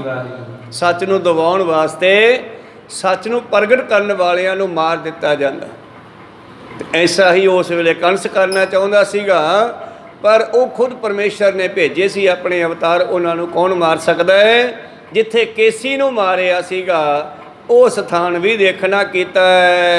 ਕ੍ਰਿਸ਼ਨ ਰੂਪ ਤਰ ਖਿਲੇ ਕਨੇਰੇ, ਗੁਰੂ ਰੂਪ ਤਰ ਸੋ ਫਿਰਹੇਰੇ। ਕਹਿਣ ਲੱਗੇ ਜਿਨ੍ਹਾਂ ਨੇ ਪਹਿਲਾਂ ਕ੍ਰਿਸ਼ਨ ਰੂਪ ਧਾਰ ਕੇ ਇੱਥੇ ਖੇਡਣਾ ਕੀਤਾ, ਫਿਰ ਗੁਰੂ ਨਾਨਕ ਦੇ ਰੂਪ ਦੇ ਵਿੱਚ ਦੁਨੀਆ ਵਿੱਚ ਆ ਕੇ ਵਰਤਣਾ ਕੀਤਾ। ਜਮਨਾ ਕੋ ਉਲੰਘ ਪੁਨ ਆਏ, ਜੈ ਭੁਬੀਆ ਹੱਥ ਸੋ ਦਰਸਾਏ। ਔਰ ਫਿਰ ਗੁਰੂ ਪਿਆਰਿਓ ਉੱਥੋਂ ਜਮਨਾ ਨੂੰ ਪਾਰ ਕਰਕੇ ਦੂਜੇ ਪਾਸੇ ਆ ਗਏ। ਸਤਿਗੁਰੂ ਪਾਤਸ਼ਾਹ ਜੀ ਨੇ ਉਹ ਸਥਾਨ ਵੀ ਦੇਖਣਾ ਕੀਤਾ ਹੈ। ਕੂਬਰੀ ਕੂਬ ਸੁਦਾਰਾ, ਬਹੁਰ ਤਨੁਖ ਤੋਰਿਓ ਤਰ ਡਾਰਾ। ਜਿੱਥੇ ਕੋਬੜੀ ਦਾ ਭਾਵ ਕੁੱਬੀ ਮਾਈ ਦਾ ਕੁੱਬ ਕੱਢਿਆ ਸੀਗਾ। ਇਹ ਵੀ ਕੌਤਕ ਹੁੰਦੇ ਆ ਮਹਾਂਪੁਰਸ਼ਾਂ ਦੇ। ਇਹ ਕੁੱਬਜਾਂ ਜਿਹੜੀ ਸੀਗੀ, ਇਹ ਰੋਜ਼ਾਨਾ ਇੱਕ ਹਾਰ ਬਣਾ ਕੇ ਫੁੱਲਾਂ ਦਾ ਕੰਸ ਨੂੰ ਪਾ ਕੇ ਆਉਂਦੀ ਸੀ ਉਹਦੇ ਗਲ ਵਿੱਚ। ਤੇ ਇੱਕ ਦਿਨ ਜਾ ਰਹੀ ਸੀ ਉਹ ਲੈ ਕਰਕੇ ਹਾਰ ਪਾਉਣ ਲਈ, ਤੇ ਜਾਂਦੀ ਸੀ ਸੋਟੀ ਦੇ ਨਾਲ ਕੋਡੀ ਕੁੱਬੀ ਜੋ ਹੋਈ। ਤੇ ਅੱਗੋਂ ਕਹਿੰਦੇ ਕ੍ਰਿਸ਼ਨ ਜੀ ਟੱਕਰ ਗਏ, ਤੇ ਇਹਦੇ ਮਨ ਦੀ ਭਾਵਨਾ ਬਣ ਗਈ, ਸ਼ਰਧਾ ਬਣ ਗਈ, ਕਿਉਂ ਨਾ ਮੈਂ ਅੱਜ ਇਹ ਹਾਰ ਇਹਨਾਂ ਦੇ ਪਾ ਦਿਆਂ। ਕਹੋ ਸਤਨਾਮ। ਉੱਥੇ ਤਾਂ ਰੋਜ਼ ਹੀ ਪਾਉਣੇ ਆ। ਜਿਸ ਵੇਲੇ ਕ੍ਰਿਸ਼ਨ ਜੀ ਦੇ ਹਾਰ ਪਾਉਣ ਲੱਗੀ, ਇਹਦਾ ਹੱਥ ਨਾ ਪਹੁੰਚੇ। ਇਹਨਾਂ ਦਾ ਕੱਦ ਲੰਬਾ ਹੈ, ਇਹਦਾ ਹੱਥ ਨਾ ਪਹੁੰਚੇ। ਕੋ ਵਿਚਾਰੀ ਟੂਡੀ ਕਰਕੇ ਕੁੱਬੀ ਸੀ। ਜਿਸ ਵੇਲੇ ਇਹਦਾ ਹੱਥ ਨਾ ਪਹੁੰਚਿਆ, ਹਾਰ ਪਾਉਣ ਵਾਸਤੇ ਮੱਥੇ ਕੇਸਰ ਦਾ ਤਿਲਕ ਲਾਉਣਾ ਸੀਗਾ, ਉਸ ਵੇਲੇ ਕ੍ਰਿਸ਼ਨ ਜੀ ਨੇ ਇਹਦੇ ਪੈਰ 'ਤੇ ਪੈਰ ਧਰ ਕੇ, ਤੇ ਇਹਦਾ ਜਿਹੜਾ ਤਿਲਕ ਵਾਲਾ ਅੰਗੂਠਾ ਸੀ ਉਹ ਫੜਿਆ, ਤੇ ਫੜ ਕੇ ਤਾਹਾਂ ਖਿੱਚ ਕੇ ਤੇ ਆਪਣੇ ਮੱਥੇ ਦੇ ਕੋਲੇ ਲੈ ਗਏ, ਤੇ ਨਾਲੇ ਕੁੱਬ ਨਿਕਲ ਗਿਆ ਤੇ ਨਾਲੇ ਤਿਲਕ ਲਵਾ ਲਿਆ। ਕਹੋ ਸਤਨਾਮ। ਉਹ ਸਥਾਨ ਵੀ ਦੇਖਣਾ ਕੀਤਾ ਜਿੱਥੇ ਕਹਿੰਦੇ ਕ੍ਰਿਸ਼ਨ ਜੀ ਨੇ ਕੁਬਜਾ ਮਾਈ ਦਾ ਕੁਬ ਕੱਢਿਆ ਸੀ, ਉਹ 'ਤੇ ਕਿਰਪਾ ਕੀਤੀ ਸੀ, ਅਤੇ ਜਿੱਥੇ ਧਨੁੱਖ ਤੋੜਿਆ ਸੀ। ਚਰ ਕੋਨੀ ਦਾਤੋ ਖਾਰੇ ਮਲ ਚਡੂਰ ਮੁਸਟ ਜਹ ਮਾਰੀ। ਇਹ ਖੂਨੀ ਹਾਥੀ ਭੇਜਿਆ ਸੀਗਾ ਕ੍ਰਿਸ਼ਨ ਜੀ ਨੂੰ ਮਾਰਨ ਵਾਸਤੇ, ਜਿੱਥੇ ਉਹਦੇ ਦੰਦ ਪੱਟੇ ਸਨ ਕ੍ਰਿਸ਼ਨ ਜੀ ਨੇ, ਜਿੱਥੇ ਚੰਡੂਰ ਨਾਮੀ ਮੱਲ ਇੱਕ ਕ੍ਰਿਸ਼ਨ ਜੀ ਨੂੰ ਮਾਰਨ ਵਾਸਤੇ ਆਇਆ ਸੀ, ਤੇ ਇਹਨਾਂ ਨੇ ਇੱਕੋ ਮੁੱਕੀ ਨਾਲ ਉਸ ਨੂੰ ਮਾਰ ਦਿੱਤਾ ਸੀ। ਕੰਸ ਦਮਦਮਾ ਬਹੁਰ ਨਿਹਾਰਾ ਪਕੜ ਕੇਸਤੀ ਜਹਾਂ ਬਛਾਰਾ। ਫਿਰ ਜਿੱਥੇ ਕੰਸ ਨੂੰ ਮਾਰਿਆ ਹੈ ਉਹ ਉੱਚਾ ਸਥਾਨ ਦਮਦਮਾ ਹੁੰਦਾ ਹੈ, ਜਿੱਥੇ ਬੈਠਿਆ ਜਾਵੇ ਉੱਚਾ ਸਥਾਨ ਵੀ ਹੁੰਦਾ ਹੈ। ਤੇ ਗੁਰੂ ਪਿਆਰਿਓ, ਜਿਵੇਂ ਦਮਦਮਾ ਸਾਹਿਬ ਇੱਥੇ ਵੀ ਜਿੱਥੇ ਪਾਤਸ਼ਾਹ ਬੈਠੇ ਸੀ, ਇਹ ਵੀ ਇੱਕ ਟਿੱਬਾ ਸੀ ਉੱਚੇ ਥਾਂ ਤੇ। ਅੱਜ ਵੀ ਦਰਬਾਰ ਸਾਹਿਬ ਉੱਚਾ ਬਣਿਆ ਹੋਇਆ ਉਸੇ ਜਗ੍ਹਾ ਤੇ, ਉਵੇਂ ਜਿਵੇਂ ਬਣਾਇਆ ਹੋਇਆ। ਤਾਂ ਇਸ ਤਰ੍ਹਾਂ ਉਹ ਦਮਦਮਾ, ਉਹ ਆਸਣ ਜਿੱਥੇ ਕੰਸ ਨੂੰ ਮਾਰਿਆ ਸੀਗਾ ਕੇਸਾਂ ਤੋਂ ਫੜ ਕੇ, ਕਹਿਣ ਲੱਗੇ ਉਹ ਸਥਾਨ ਤੇ ਆਏ ਹਨ। ਪੁਨ ਬਿਸਰਾਤ ਘਾਟ ਪਰ ਆਏ ਦਿਓ ਦਾਨ ਦਿਜ ਤੈ ਸਮਦਾਏ। ਫਿਰ ਸਤਿਗੁਰੂ ਪਾਤਸ਼ਾਹ ਜੀ ਉਸ ਘਾਟ ਤੇ ਆ ਗਏ ਜਿੱਥੇ ਕੰਸ ਨੂੰ ਮਾਰ ਕੇ ਫਿਰ ਆਰਾਮ ਕਰਨ ਵਾਸਤੇ ਕ੍ਰਿਸ਼ਨ ਜੀ ਆਏ ਸਨ। ਉੱਥੇ ਬੈਠ ਕੇ ਸਤਿਗੁਰਾਂ ਨੇ ਬਹੁਤ ਸਾਰੀ ਮਾਇਆ ਉੱਥੋਂ ਦੇ ਗਰੀਬ ਲੋਕਾਂ ਨੂੰ ਵੰਡਣੀ ਕੀਤੀ ਆ। ਸੂਰਜ ਤਨੁਜਾ ਤਟ ਸੁਬਹੀਰਾ ਕਰਤ ਪਏ ਸਤਿਗੁਰ ਮੇ ਡੇਰਾ। ਔਰ ਫਿਰ ਸੂਰਜ ਤਨੁਜਾ ਭਾਵ ਜਮਨਾ ਦਾ ਦੂਸਰਾ ਨਾਮ ਹੈ। ਜਮਨਾ ਸੂਰਜ ਪੁੱਤਰੀ ਕਹੀ ਹੈ ਉਹਨਾਂ ਦੇ ਗ੍ਰੰਥਾਂ ਵਿੱਚ। ਕਹਿੰਦੇ ਸੂਰਜ ਪੁੱਤਰੀ ਭਾਵ ਜਮਨਾ ਦੇ ਸੁੰਦਰ ਕਿਨਾਰੇ ਤੇ ਇੱਕ ਥਾਂ ਤੇ ਫਿਰ ਪਾਤਸ਼ਾਹ ਨੇ ਪੜਾਓ ਕਰ ਲਿਆ ਹੈ। ਜਬ ਟਿਕ ਗਏ ਲੋਕ ਸਮਝਾਏ ਪਲ ਵੰਗਮ ਗਨ ਕੂਦਤ ਆਏ। ਤੇ ਜਿਸ ਵੇਲੇ ਧੰਨ ਗੁਰੂ ਗੋਬਿੰਦ ਸਿੰਘ ਮਹਾਰਾਜ ਜੀ ਨੇ ਪੜਾ ਕਰ ਲਿਆ, ਜਿੱਥੇ ਬਹੁਤ ਸਾਰੇ ਲੋਕ ਆਏ, ਉੱਥੇ ਉਸ ਇਲਾਕੇ ਦੇ ਬਾਂਦਰ ਵੀ ਆਏ। ਬਾਂਦਰ ਸੈਨਾ ਉੱਥੇ ਬੜੀ ਹੈ। ਤਾਂ ਉਹ ਬਾਂਦਰ ਵੀ ਛਾਲਾਂ ਮਾਰਦੇ ਹੋਏ ਸਤਿਗੁਰਾਂ ਦੇ ਕੋਲ ਆ ਗਏ। ਜੋਤ ਵਿਚਰਤ ਚਪਲ ਵਿਸਾਲਾ ਰਾਗੁਲ ਬੰਕ ਉਤੰਗੇ ਜਾਲਾ। ਲੰਬੀਆਂ ਪੂਛਾਂ ਵਾਲੇ ਇੱਧਰ ਉੱਧਰ ਭੱਜੇ ਫਿਰਦੇ ਆ, ਸਤਿਗੁਰਾਂ ਦੇ ਆਸੇ-ਪਾਸੇ ਛਾਲਾਂ ਮਾਰਦੇ ਫਿਰਦੇ ਆ, ਜਿਵੇਂ ਇਹਨਾਂ ਦੀ ਚੰਚਲਤਾਈ ਹੁੰਦੀ ਹੈ। ਇੱਕ ਸਿੰਘ ਕੀ ਸਿਪਰ ਧਰੀ ਹੈ ਬੰਦਰ 500 ਗ੍ਰਹਿਣ ਕਰੀ ਹੈ। ਤੇ ਇੱਕ ਸਿੰਘ ਦੀ ਕਿਤੇ ਰੱਖ ਕੇ ਢੂਈ ਤੋਂ ਲਾ ਕੇ ਜਿਹੜੀ ਢਾਲ ਹੁੰਦੀ ਆ ਉਹ ਰੱਖੀ ਪਈ ਸੀ, ਤੇ ਇੱਕ ਬਾਂਦਰ ਚੱਕ ਕੇ ਲੈ ਗਿਆ। ਲੇਕਰ ਚੜਿਓ ਤਰੋਵਰ ਤਾਏ ਤੁਪਕ ਸਿੰਘ ਤਬ ਲੈ ਰਿਸਾਈ। ਔਰ ਉਹ ਚੱਕ ਕੇ ਢਾਲ ਦਰਖਤ ਤੇ ਚੜ ਗਿਆ। ਸਿੰਘ ਨੇ ਬੰਦੂਕ ਚੱਕ ਲਈ। ਜਾਗਿਓ ਪ੍ਰਹਾਰਨ ਧਰ ਕਰ ਹਾਥ ਵਰਜਨ ਕਰਿਓ ਤਬੇ ਗੁਰਨਾਥ। ਬਈ ਮੈਂ ਗੋਲੀ ਮਾਰ ਕੇ ਖੋਹ ਲੈਣਾ। ਪਾਸ਼ਾ ਕਹਿੰਦੇ ਨਹੀਂ ਨਹੀਂ, ਗੋਲੀ ਨਹੀਂ ਮਾਰਨੀ ਇਹਨਾਂ ਦੇ, ਇਹ ਇੱਕ ਨੂੰ ਮਾਰੇਗਾ ਸਾਰੇ ਮਗਰ ਪੈ ਜਾਣਗੇ ਜਿੰਨੇ ਇੱਥੇ ਬੈਠੇ ਆ। ਕਹੋ ਸਤਿਨਾਮ। ਬੜੇ ਭੈੜੇ ਆ। ਜਦੋਂ ਬਾਂਦਰ ਕੋਈ ਮਰ ਜਾਂਦਾ ਨਾ, ਕਈ ਵਾਰੀ ਵੇਖਿਆ, ਕਈ ਵਾਰੀ ਬਿਜਲੀ ਤੇ ਤਰਦਿਆਂ ਹੋਇਆਂ ਕਰੰਟ ਨਾਲ ਮਰ ਜਾਂਦਾ, ਤੇ ਜਦੋਂ ਉੱਥੇ ਇੱਕ ਬਾਂਦਰ ਮਰ ਜਾਵੇ ਫਿਰ ਦੁਨੀਆ ਭਰ ਦੇ ਬਾਂਦਰ ਉੱਥੇ ਇਕੱਠੇ ਹੋ ਜਾਂਦੇ ਆ। ਕਹੋ ਸਤਿਨਾਮ। ਬਾਕੀ ਨਹੀਂ, ਗੁਰੂ ਦੇ ਪਿਆਰ ਦੇ ਵਿੱਚ ਆਏ ਹਨ ਭਾਈ, ਆਪਾਂ ਇਹਨਾਂ ਨੂੰ ਮਾਰਨਾ ਨਹੀਂਗਾ। ਤੂੰ ਢਾਲ ਲੈਣੀ ਹੈ, ਢਾਲ ਜੁਗਤੀ ਨਾਲ ਲੈ। ਹੁਣ ਜਿਉਂ ਜਿਉਂ ਤਰ ਪਰਤੀ ਤਰਿਆਨ ਧਰੇ ਢਾਲ ਕੂਦਤ ਬਲ ਖਾਨ। ਔਰ ਇਸ ਤਰ੍ਹਾਂ ਢਾਲ ਨੂੰ ਹੱਥ ਵਿੱਚ ਫੜ ਕੇ ਨਾਲੇ ਦਰਖਤਾਂ ਦੇ ਛਾਲਾਂ ਮਾਰਦਾ ਫਿਰਦਾ ਹੈ। ਜਾਂ ਤੋਂ ਸ਼੍ਰੀ ਪ੍ਰਭੂ ਬਿਕਸਾਵੈ ਪੁਨ ਤਿਸ ਪੀਛੇ ਅਪਰ ਸਿਧਾਵੈ। ਸਤਿਗੁਰੂ ਪਾਤਸ਼ਾਹ ਇਸ ਦੇ ਕੌਤਕ ਦੇਖ ਰਹੇ ਆ, ਬਾਂਦਰਾਂ ਦੀਆਂ ਖੇਡਾਂ ਦੇਖ ਰਹੇ ਹਨ, ਤੇ ਇਹਦੇ ਮਗਰ ਹੋਰ ਵੀ ਬਾਂਦਰ ਜਾਂਦੇ ਆ ਉਹ ਤੋਂ ਢਾਲ ਖੋਹਣ ਵਾਸਤੇ, ਕਿਉਂਕਿ ਇਹਨਾਂ ਦੇ ਭਾ ਦੀ ਖੇਡ ਬਣ ਗਈ ਇੱਕ। ਤਬ ਸਤਿਗੁਰ ਪਕਵਾਨ ਅਨਾਇਓ ਮੋਦਤ ਆਦ ਜਿਤਕ ਮਨ ਪਾਇਓ। ਪਾਤਸ਼ਾਹ ਕਹਿੰਦੇ ਵੀ ਐਂ ਕਰੋ, ਹੁਣ ਇਹਨਾਂ ਵਾਸਤੇ ਭੋਜਨ ਲਿਆਓ, ਸ਼ਹਿਰ ਦੇ ਵਿੱਚੋਂ ਜਿੰਨੇ ਲੱਡੂ ਮਿਲਦੇ ਆ ਖਰੀਦ ਲਿਆਓ। ਸਭ ਕੀ ਸਨ ਕੇ ਅਗਰ ਪਵਾਇਓ ਮਿਲੇ ਸੈਂਕੜੀ ਤਤ ਛਿਨ ਖਾਇਓ। ਤੇ ਧੰਨ ਗੁਰੂ ਗੋਬਿੰਦ ਸਿੰਘ ਮਹਾਰਾਜ ਜੀ ਨੇ ਉਹ ਲੱਡੂ ਮੰਗਾ ਕਰਕੇ ਇਹਨਾਂ ਬਾਂਦਰਾਂ ਨੂੰ ਪਵਾ ਦਿੱਤੇ ਹਨ। ਉਹ ਚੀਕਤ ਹੈ ਕੁਰਕਤ ਕੀ ਆਪਸ ਵਿਖੇ ਬਿਰਤ ਕਪਤੇ। ਇਹਨਾਂ ਦੀ ਜਿਵੇਂ ਸੁਭਾਅ ਹੁੰਦਾ, ਚੀਕਾਂ ਮਾਰਨੀ, ਇੱਕ ਦੂਜੇ ਤੋਂ ਖੋਹਣੀ ਚੀਜ਼, ਇੱਕ ਦੂਜੇ ਨਾਲ ਭਿੜਨ ਲੱਗੇ। ਦੰਦ ਨਿਕਸਾ ਹੈ ਸ਼੍ਰਵਣ ਦਬਾਵੈ ਲੋਚਨ ਕਰੂਰ ਕਰੇ ਦਿਖਰਾਵੈ। ਦੰਦ ਕੱਢਦੇ ਐ, ਨੱਕ ਫਰਕਾਉਂਦੇ ਐ। ਸਭ ਪਕਵਾਨ ਖਾਏ ਤਤਕਾਲਾ ਭਈ ਬਟੋਰਨ ਕੱਪ ਕੁਲ ਜਾਲਾ। ਅੱਖਾਂ ਲਾਲ ਕਰਕੇ ਵਿਖਾਉਂਦੇ ਐ। ਉਹ ਲੱਡੂ ਜਿੰਨੇ ਸਿੰਘਾਂ ਨੇ ਬਾਜ਼ਾਰ ਚੋਂ ਮਿਲੇ ਲਿਆਂਦੇ, ਤੇ ਸਾਰੇ ਉਹਨਾਂ ਨੂੰ ਪਾ ਦਿੱਤੇ, ਉਹਨਾਂ ਨੇ ਖਾ ਲਏ। ਕਬੀਰ ਸਿੰਘ ਨੇ ਪ੍ਰਭ ਸੋ ਕਹਿਓ, ਸਿਪਰਨਾ ਤਜੀ ਹਾਥ ਤਿੜ ਗਇਓ। ਪਾਤਸ਼ਾਹ ਕਹਿੰਦੇ ਕਮਾਲ ਹੋ ਗਈ, ਇਹਨੇ ਲੱਡੂ ਖਾ ਕੇ ਵੀ ਇਹਨੇ ਢਾਲ ਨਹੀਂ ਛੱਡੀਗੀ, ਬੜੀ ਮਜ਼ਬੂਤੀ ਨਾਲ ਫੜੀ ਐ। ਐਹੋ ਤਰਾਸ਼ ਕੇ ਤੁਪ ਪ੍ਰਹਾਰ, ਬਹੁਰ ਧਾਈ ਕਰ ਲੈ ਹੋ ਢਾਰ। ਔਰ ਐਂ ਕਰੋ ਫਿਰ, ਹੁਣ ਜੇ ਲੱਡੂਆਂ ਨਾਲ ਨਹੀਂ ਛੱਡੀ, ਹੁਣ ਇਸ ਨੂੰ ਬੰਦੂਕ ਵਿਖਾਉਣੀ ਆ, ਸਿਰਫ ਡਰਦਾ ਬੰਦੂਕ ਵੇਖ ਕੇ, ਇਹ ਮਾਰਨੀ ਨਹੀਂ। ਤੇ ਇਹਦੇ ਮਗਰ ਭੱਜੋ ਤੇ ਫੜੋ ਇਸ ਤੋਂ। ਨਤ ਕਾਢੀ ਗੈ ਕੂਦ ਪਲਾਵਤ, ਇੱਕ ਤਰ ਤਜ ਦੂਸਰ ਪਰ ਜਾਵਤ। ਨਹੀਂ ਤਾਂ ਇਸ ਨੇ ਦੂਰ ਭੱਜ ਜਾਣਾ ਹੁਣ। ਸੁਨ ਪ੍ਰਭ ਬਰ ਜਿਉ ਤੁਪਕ ਪ੍ਰਹਾਰਨ, ਆਪ ਬੋਲਦੇ ਕਰਿਓ ਹਕਾਰਨ। ਪਾਤਸ਼ਾਹ ਕਹਿੰਦੇ ਬੰਦੂਕ ਚਲਾਉਣੀ ਨਹੀਂ, ਤੇ ਫਿਰ ਕਹਿੰਦੇ ਪਾਤਸ਼ਾਹ ਜੀ ਨੇ ਇਸ ਨੂੰ ਪੁਚਕਾਰਿਆ, ਆਪਣੇ ਕੋਲ ਬੁਲਾਇਆ। ਸੁਣ ਪਿਖ ਕੇ ਪਲਵੰਗਮ ਆਇਓ, ਮੋਤਕ ਕਰ ਪਰ ਤੇ ਬਿਰਮਾਇਓ। ਸਤਿਗੁਰਾਂ ਨੇ ਹੱਥ ਉੱਤੇ ਲੱਡੂ ਰੱਖੇ ਆ ਤੇ ਇਸ ਨੂੰ ਪੁਚਕਾਰ ਲਿਆ। ਹੁਣ ਸਤਿਗੁਰਾਂ ਤੇ ਬਠਿੰਡੇ ਕਿਲੇ ਦੇ ਵਿੱਚੋਂ ਮਾਰਖੁੰਡ ਝੋਟਾ ਸਿੱਧਾ ਕਰ ਲਿਆ ਸੀ। ਇਹ ਤਾਂ ਬਾਂਦਰ ਤਾਂ ਕਿਹੜੇ ਬਾਗ ਦੀ ਮੂਲੀ ਆ, ਕਹੋ ਸਤਨਾਮ। ਉਹ ਝੋਟਾ ਜਿਹੜਾ ਨੱਤ ਬਗੈਰਾਂ ਦੇ ਲੋਕਾਂ ਦੇ ਮਗਰ ਪੈਂਦਾ ਸੀ, ਪਸ਼ੂਆਂ ਦੇ ਮਗਰ ਪੈਂਦਾ ਸੀ, ਜਿਹੜਾ ਕਿਸੇ ਤੋਂ ਲੋਟ ਨਹੀਂ ਸੀ ਆਉਂਦਾ। ਭਾਈ ਮਲਾਗੜ ਸਿੰਘ ਨੂੰ ਚਿੱਠੀ ਦੇ ਕੇ ਭੇਜਤਾ, ਕਹਿੰਦੇ ਜਾ ਉਹਨੂੰ ਕਹਿ ਰਹੀ ਤੈਨੂੰ ਗੁਰੂ ਗੋਬਿੰਦ ਸਿੰਘ ਨੇ ਬਠਿੰਡੇ ਬੁਲਾਇਆ।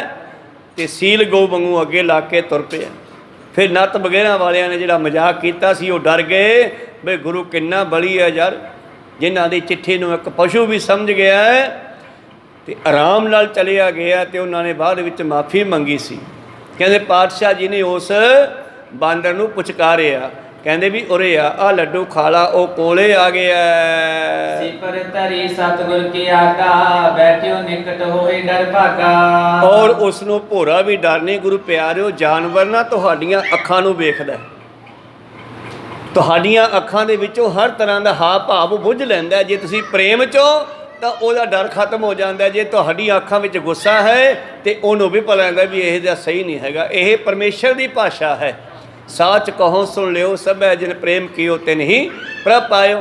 ਸਤਿਗੁਰ ਨੇ ਆਪਣੇ ਨੇਤਰਾਂ ਵਿੱਚੋਂ ਉਸ 'ਤੇ ਪ੍ਰੇਮ ਵਰਸਾਇਆ ਹੈ ਤੇ ਬਾਂਦਰ ਵੀ ਖੁਸ਼ ਹੋ ਗਿਆ, ਸਤਿਗੁਰਾਂ ਦੇ ਕੋਲ ਬਹਿ ਗਿਆ, ਕੋਈ ਖਤਰਾ ਹੀ ਨਹੀਂਗਾ। ਢਾਲ ਨੂੰ ਰੱਖ ਕੇ ਲੱਡੂ ਖਾਣ ਲੱਗਿਆ। ਸਾਹਿਬ ਫੇਰ ਸਿਰ ਪਰ ਹਾਥ, ਪਨੋਏ ਨਿਕਟ ਨਿਭਾਓ ਮਾਥ। ਔਰ ਸਤਿਗੁਰ ਉਸ ਦੇ ਢੂਈ ਤੇ ਹੱਥ ਫੇਰਿਆ, ਇਹਨੇ ਸਿਰ ਕੋਲੇ ਕਰ ਲਿਆ। ਪਾਤਸ਼ਾਹ ਨੇ ਸਿਰ ਤੇ ਵੀ ਪਲੋਸਣਾ ਕੀਤਾ ਹੈ। ਉਹਨ ਮੋਤਕ ਤਰ ਦੀਨ ਸਿਆਗਾ, ਲੈ ਕਰ ਸ਼ੀਗਰ ਫਾਦ ਤੋਂ ਭਾਗਾ।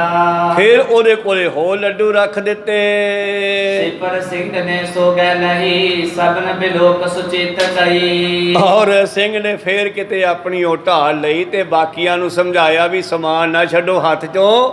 ਇਹਨਾਂ ਨੇ ਸ਼ਾਸਤਰ ਚੱਕ ਕੇ ਭੱਜ ਜਾਣਾ, ਮੁੜ ਕੇ ਨਹੀਂ ਮਿਲਣਾ। ਵੇਖੋ ਢਾਲ ਮਸਾਂ ਲਈ ਆ।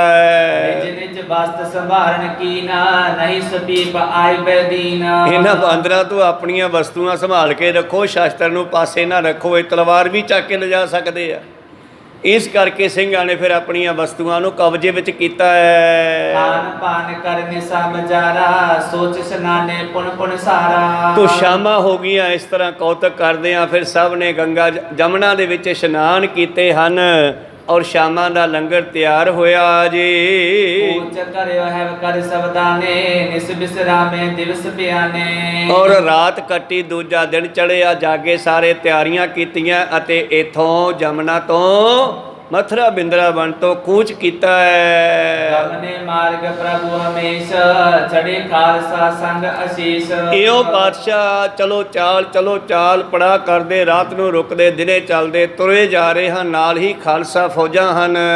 ਇੱਕ ਦਿਨ ਚਲੇ ਜਾਏ ਗੁਰ ਮਾਰਗ, ਲਗੀ ਪਿਆਸ ਬੂਝਿਓ ਤਬ ਬਾਰਗ। ਇੱਕ ਦਿਨ ਧੰਨ ਗੁਰੂ ਗੋਬਿੰਦ ਸਿੰਘ ਮਹਾਰਾਜ ਜੀ ਤੁਰੇ ਜਾ ਰਹੇ ਸਨ। ਰਸਤੇ ਵਿੱਚ ਇਹਨਾਂ ਨੂੰ ਪਿਆਸ ਲੱਗੀ ਹੈ। ਰਾਮ ਹਿੰਦੀਆਂ ਦਿਜ ਗ੍ਰਹਿ ਰਹੈ, ਸੁੰਦਰ ਬਾਰ ਤਿਨੋ ਕੇ ਆਹੈ। ਪਿੰਡ ਵਾਲਿਆਂ ਨੂੰ ਪੁੱਛਿਆ ਵੀ ਅਸੀਂ ਪਾਣੀ ਪੀਣਾ ਬਈ, ਤੇ ਕਹਿਣ ਲੱਗੇ ਵੀ ਗੁਰੂ ਸਾਹਿਬ ਇਹਨੂੰ ਵਧੀਆ ਸੁੱਚਾ ਪਾਣੀ ਪਿਉਣਾ ਹੈ। ਤੇ ਕਹਿੰਦੇ ਐਂ ਕਰੋ ਜੀ, ਇੱਥੇ ਪਿੰਡ ਵਿੱਚ ਇੱਕ ਬ੍ਰਾਹਮਣ ਰਹਿੰਦਾ ਹੈ, ਤੁਸੀਂ ਉਹਦੇ ਘਰੋਂ ਜਲ ਛਕ ਲਓ। ਤਾਬਿਕ ਸਿੰਘ ਤੁਰੰਗ ਤਬਾਈ ਖੋਜੋ ਜਲ ਸੀਤਲ ਕੋ ਲਿਆਈ। ਔਰ ਸਿੰਘ ਉਸ ਦੇ ਘਰ ਗਿਆ ਤੇ ਉਸ ਤੋਂ ਜਲ ਲੈ ਕੇ ਆਂਦਾ ਠੰਡਾ। ਆਨ ਮਿਲਿਓ ਸਤਿਗੁਰੂ ਅਗਾਰੀ ਬੂਝੋ ਕਿਸ ਕੇ ਗ੍ਰਹਿ ਕੋ ਬਾਰੀ। ਪਾਤਸ਼ਾਹ ਕਹਿੰਦੇ ਵੀ ਇਹ ਪਾਣੀ ਕਿੱਥੋਂ ਲੈ ਕੇ ਆਇਆ ਹੈ? ਹੱਥ ਜੋਰ ਕਰ ਸਿੰਘ ਬਤਾਇਓ ਇੱਕ ਦਿਜਨੀ ਕੇ ਗ੍ਰਹਿ ਤੇ ਲਿਆਇਓ। ਮਹਾਰਾਜੇ ਨਗਰ ਵਿੱਚ ਇੱਕ ਬ੍ਰਾਹਮਣੀ ਰਹਿੰਦੇ ਹਨ, ਉਹਨਾਂ ਦੇ ਘਰੋਂ ਲਿਆਇਆ। ਤਨੁਜਾ ਤਨੁਜਨਾ ਬਾਲਕ ਕੋਈ ਆਤੇ ਸੁਚ ਏਕਲ ਰਹਿ ਸੋਈ। ਅੱਛਾ ਮਹਾਰਾਜ ਸੁੱਚਾ ਪਾਣੀ ਆ, ਵਧੀਆ ਘੜੇ ਮਾਂਜ ਸਵਾਰ ਕੇ ਰੱਖੇ ਹੋਏ ਸੀਗੇ, ਕੋਈ ਜੂਠਾ ਹੱਥ ਵੀ ਨਹੀਂ ਪਿਆ ਹੋਣਾ, ਕਿਉਂਕਿ ਉਹਨਾਂ ਦੇ ਬੱਚਾ ਕੋਈ ਨਹੀਂਗਾ, ਧੀ ਪੁੱਤ ਕੋਈ ਨਹੀਂ, ਕੱਲੀ ਹੀ ਮਾਈ ਸੀ। ਸੁਣ ਕਰ ਕਰਤੇ ਭਰਿਓ ਕਟੋਰਾ ਗੇਰ ਦੀਨ ਤੂਰਨ ਅਰਤੋਰਾ। ਸਤਿਗੁਰਾਂ ਨੇ ਪੀਂਦਿਆਂ ਪੀਂਦਿਆਂ ਪਾਣੀ ਡੋਲ ਦਿੱਤਾ ਹੈ। ਦਇਆ ਸਿੰਧ ਬੋਲੇ ਜਲ ਡਾਰ ਤਿਸ ਕੋ ਗ੍ਰਹਿ ਕੋ ਸੁਧ ਨਾ ਬਾਰ। ਦਇਆ ਸਿੰਘ ਕਹਿੰਦੇ ਕੀ ਗੱਲ ਮਹਾਰਾਜ, ਇਹ ਪਾਣੀ ਚੰਗਾ ਨਹੀਂ ਹੈਗਾ। ਏਕਲ ਕਹਾ ਸੋਚਤਾ ਧਰਨੀ ਬਹੁਤੇ ਬਾਲ ਤਹਾਂ ਸੁਧ ਬਰਨੀ। ਸਿੱਖੋ ਐ ਥੋੜੇ ਸੋਚਦਾ ਹੁੰਦੀ ਹੈ ਵੀ ਕਿਸੇ ਨੇ ਮਾਂ ਸਵਾਰ ਕੇ ਰੱਖੇ ਆ ਭਾਂਡੇ, ਜਿੱਥੇ ਪਰਮੇਸ਼ਰ ਨੇ ਬੱਚਿਆਂ ਦੀ ਕਿਰਪਾ ਨਹੀਂ ਕੀਤੀ, ਜਿਸ ਘਰ ਵਿੱਚ ਬੱਚੇ ਨਹੀਂ ਉਹ ਥਾਂ ਸੁੱਚਾ ਹੁੰਦਾ ਜਿੱਥੇ ਬੱਚੇ ਵਿੱਚੋਂ ਪੀਂਦੇ ਹੋਣ, ਵਿੱਚੋਂ ਕੱਢਦੇ ਹੋਣ। ਸੁੱਚਤਾ ਕੇਵਲ ਮਾਂਜਣ ਧੋਣ ਨਾਲ ਨਹੀਂ ਹੁੰਦੀਗੀ, ਸੁੱਚਤਾ ਭਾਵਨਾ ਨਾਲ ਵੀ ਹੋਣੀ ਚਾਹੀਦੀ ਹੈ, ਅੰਦਰੋਂ ਵੀ ਸੁੱਚਾ ਹੋਣਾ ਚਾਹੀਦਾ ਬੰਦੇ ਨੂੰ। ਦੇਖੋ ਉੱਥੇ ਹੁਣ ਕੋਈ ਬੱਚਾ ਨਹੀਂ ਤਾਂ ਮੈਂ ਕਹਿਣ ਲੱਗੇ ਨਹੀਂ ਮੰਨਦਾ ਵੀ ਇਹ ਸੁੱਚਾ ਪਾਣੀ ਆ। ਭਗਤ ਸੁਧ ਨੈ ਸੁਧ ਆਚਾਰ ਬਹੁਤੇ ਗ੍ਰਸਤੀ ਸੁਧ ਸੁਬਾਰ। ਇਸ ਕਰਕੇ ਏਕਲ ਕਹਾਂ ਸੰਚਤਾ ਧਰਨੀ ਬਹੁਤੇ ਬਾਲ ਤਹਾਂ ਸੁਧ ਵਰਨੀ। ਉੱਥੇ ਸੁੱਚਤਾ ਹੁੰਦੀ ਆ ਜਿੱਥੇ ਬੱਚੇ ਵੀ ਹੋਣ। ਭਗਤ ਸ਼ੁੱਧ ਨੈ ਸ਼ੁੱਧ ਆਚਾਰ, ਕੱਲੀ ਭਗਤੀ ਸ਼ੁੱਧ ਨਹੀਂ ਹੁੰਦੀ ਜੇ ਬੰਦੇ ਦਾ ਜੀਵਨ ਵੀ ਸ਼ੁੱਧ ਨਾ ਹੋਵੇ। ਬਹੁਤੇ ਗ੍ਰਸਤੀ ਸ਼ੁੱਧ ਬਾਰ, ਉਹਨਾਂ ਕਈ ਵਾਰੀ ਭਗਤਾਂ ਤੋਂ ਤਾਂ ਗ੍ਰਸਤੀ ਵੀ ਚੰਗੇ ਹੁੰਦੇ ਆ। ਸਦਨ ਸ਼ੁੱਧ ਗ੍ਰਸਤੀ ਮੈਂ ਬਹੁਤੇ ਏਕਲ ਘਰ ਤ੍ਰਿਗ ਦੇਵ ਨਾ ਭੁਗਤੇ। ਕਹਿਣ ਲੱਗੇ ਜਿਸ ਘਰ ਦੇ ਵਿੱਚ ਬਹੁਤ ਸਾਰੇ ਬਾਲ ਬੱਚੇ ਪਰਿਵਾਰ ਰਹਿੰਦਾ ਹੋਵੇ, ਗ੍ਰਸਤੀ ਜੀਵਨ ਹੋਵੇ, ਉਹ ਸ਼ੁੱਧ ਹੁੰਦਾ ਹੈ। ਜਿੱਥੇ ਕਹਿੰਦੇ ਕੋਈ ਪਰਿਵਾਰ ਨਾ ਹੋਵੇ, ਇਕੱਲਾ ਹੋਵੇ, ਉਹ ਤਾਂ ਦੇਵਤੇ ਵੀ ਨਹੀਂ ਆਉਂਦੇ। ਗ੍ਰਸਤੀ ਸੁਧ ਬਿਨ ਸਰਾਪਤ ਹੋਏ ਆਗੇ ਭਾਗ ਨਾ ਦਹਿ ਕੋਏ। ਇਸ ਕਰਕੇ ਗ੍ਰਸਤੀ ਦੇ ਘਰ ਬੱਚਾ ਹੋਣਾ ਬੜਾ ਜ਼ਰੂਰੀ ਹੈ, ਨਹੀਂ ਤਾਂ ਇਹਨੂੰ ਸ਼ੁੱਧ ਨਹੀਂ ਮੰਨਿਆ ਜਾਂਦਾ। ਸਾਧੂ ਇਕਾਕੀ ਭਲਾ ਸੁਧ ਦੇ ਮਨ ਸੁਧ। ਸਾਧੂ ਕੱਲਾ ਚੰਗਾ ਹੈ ਜਿਸ ਦਾ ਮਨ ਸ਼ੁੱਧ ਹੋਵੇ, ਦੇਹ ਸ਼ੁੱਧ ਹੋਵੇ। ਗ੍ਰੇਹੀ ਬਹੁਤੇ ਸ਼ੁੱਧ ਕਰ ਸੁਚ ਤਨ ਮਨ ਉਹ ਬੁੱਧ। ਔਰ ਗ੍ਰਸਤੀ ਸੁੱਚਾ ਉਦੋਂ ਆ ਜਦੋਂ ਘਰ ਦੇ ਵਿੱਚ ਬਾਲ ਬੱਚੇ ਖੇਡਦੇ ਹੋਣ। ਔਰ ਪਹਿਲਾਂ ਜਿਹੜੇ ਸੰਯੁਕਤ ਪਰਿਵਾਰ ਹੁੰਦੇ ਸੀਗੇ, ਇੱਕ ਬਜ਼ੁਰਗ ਦੇ 4-4 5-5 ਬੱਚੇ, 4-5 ਨੂੰਹਾਂ ਇਕੱਠੀਆਂ ਰਿਹਾ ਕਰਦੀਆਂ ਸਨ। ਸਤਿਗੁਰਾਂ ਨੂੰ ਉਸ ਚੀਜ਼ ਨੂੰ ਵਡਿਆਈ ਦਿੱਤੀ ਹੋਈ ਆ। ਕਹਿੰਦੇ ਗ੍ਰਸਤੀ ਉਹ ਸ਼ੁੱਧ ਹੈ ਜਿੱਥੇ ਬਾਲ ਬੱਚੇ ਹੋਣ, ਤਨ ਮਨ ਕਰਕੇ ਵੀ ਸ਼ੁੱਧ ਹੋਵੇ।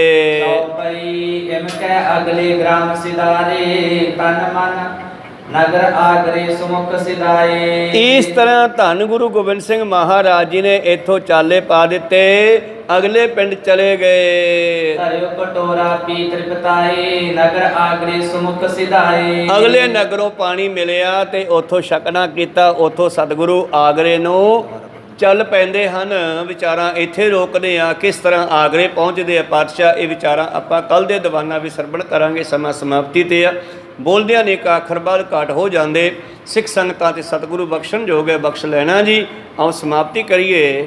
हे अच्युत हे पार ब्रह्म अविनाशी अविनाश, हे पूरन हे सर्वमय जन गुणतास, हे संगी हे निरंकार हे निर्गुण सब एक, हे गोविंद हे गुण निदान, जाके सदा विवेक, हे अपरंपर हर हरे, हे हो बनहार, हे संत कै सदा संग, आधार, हे ठाकुर हों दासरो, गुण गुण नहीं कोई, नानक दीजै नाम दान, कोई परोए।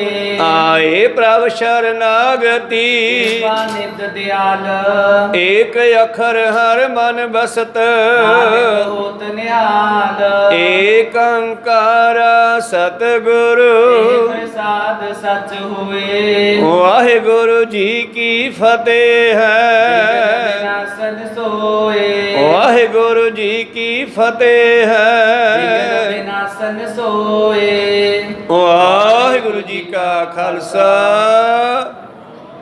ਵਾਹਿਗੁਰੂ ਜੀ ਕੀ ਫਤਿਹ।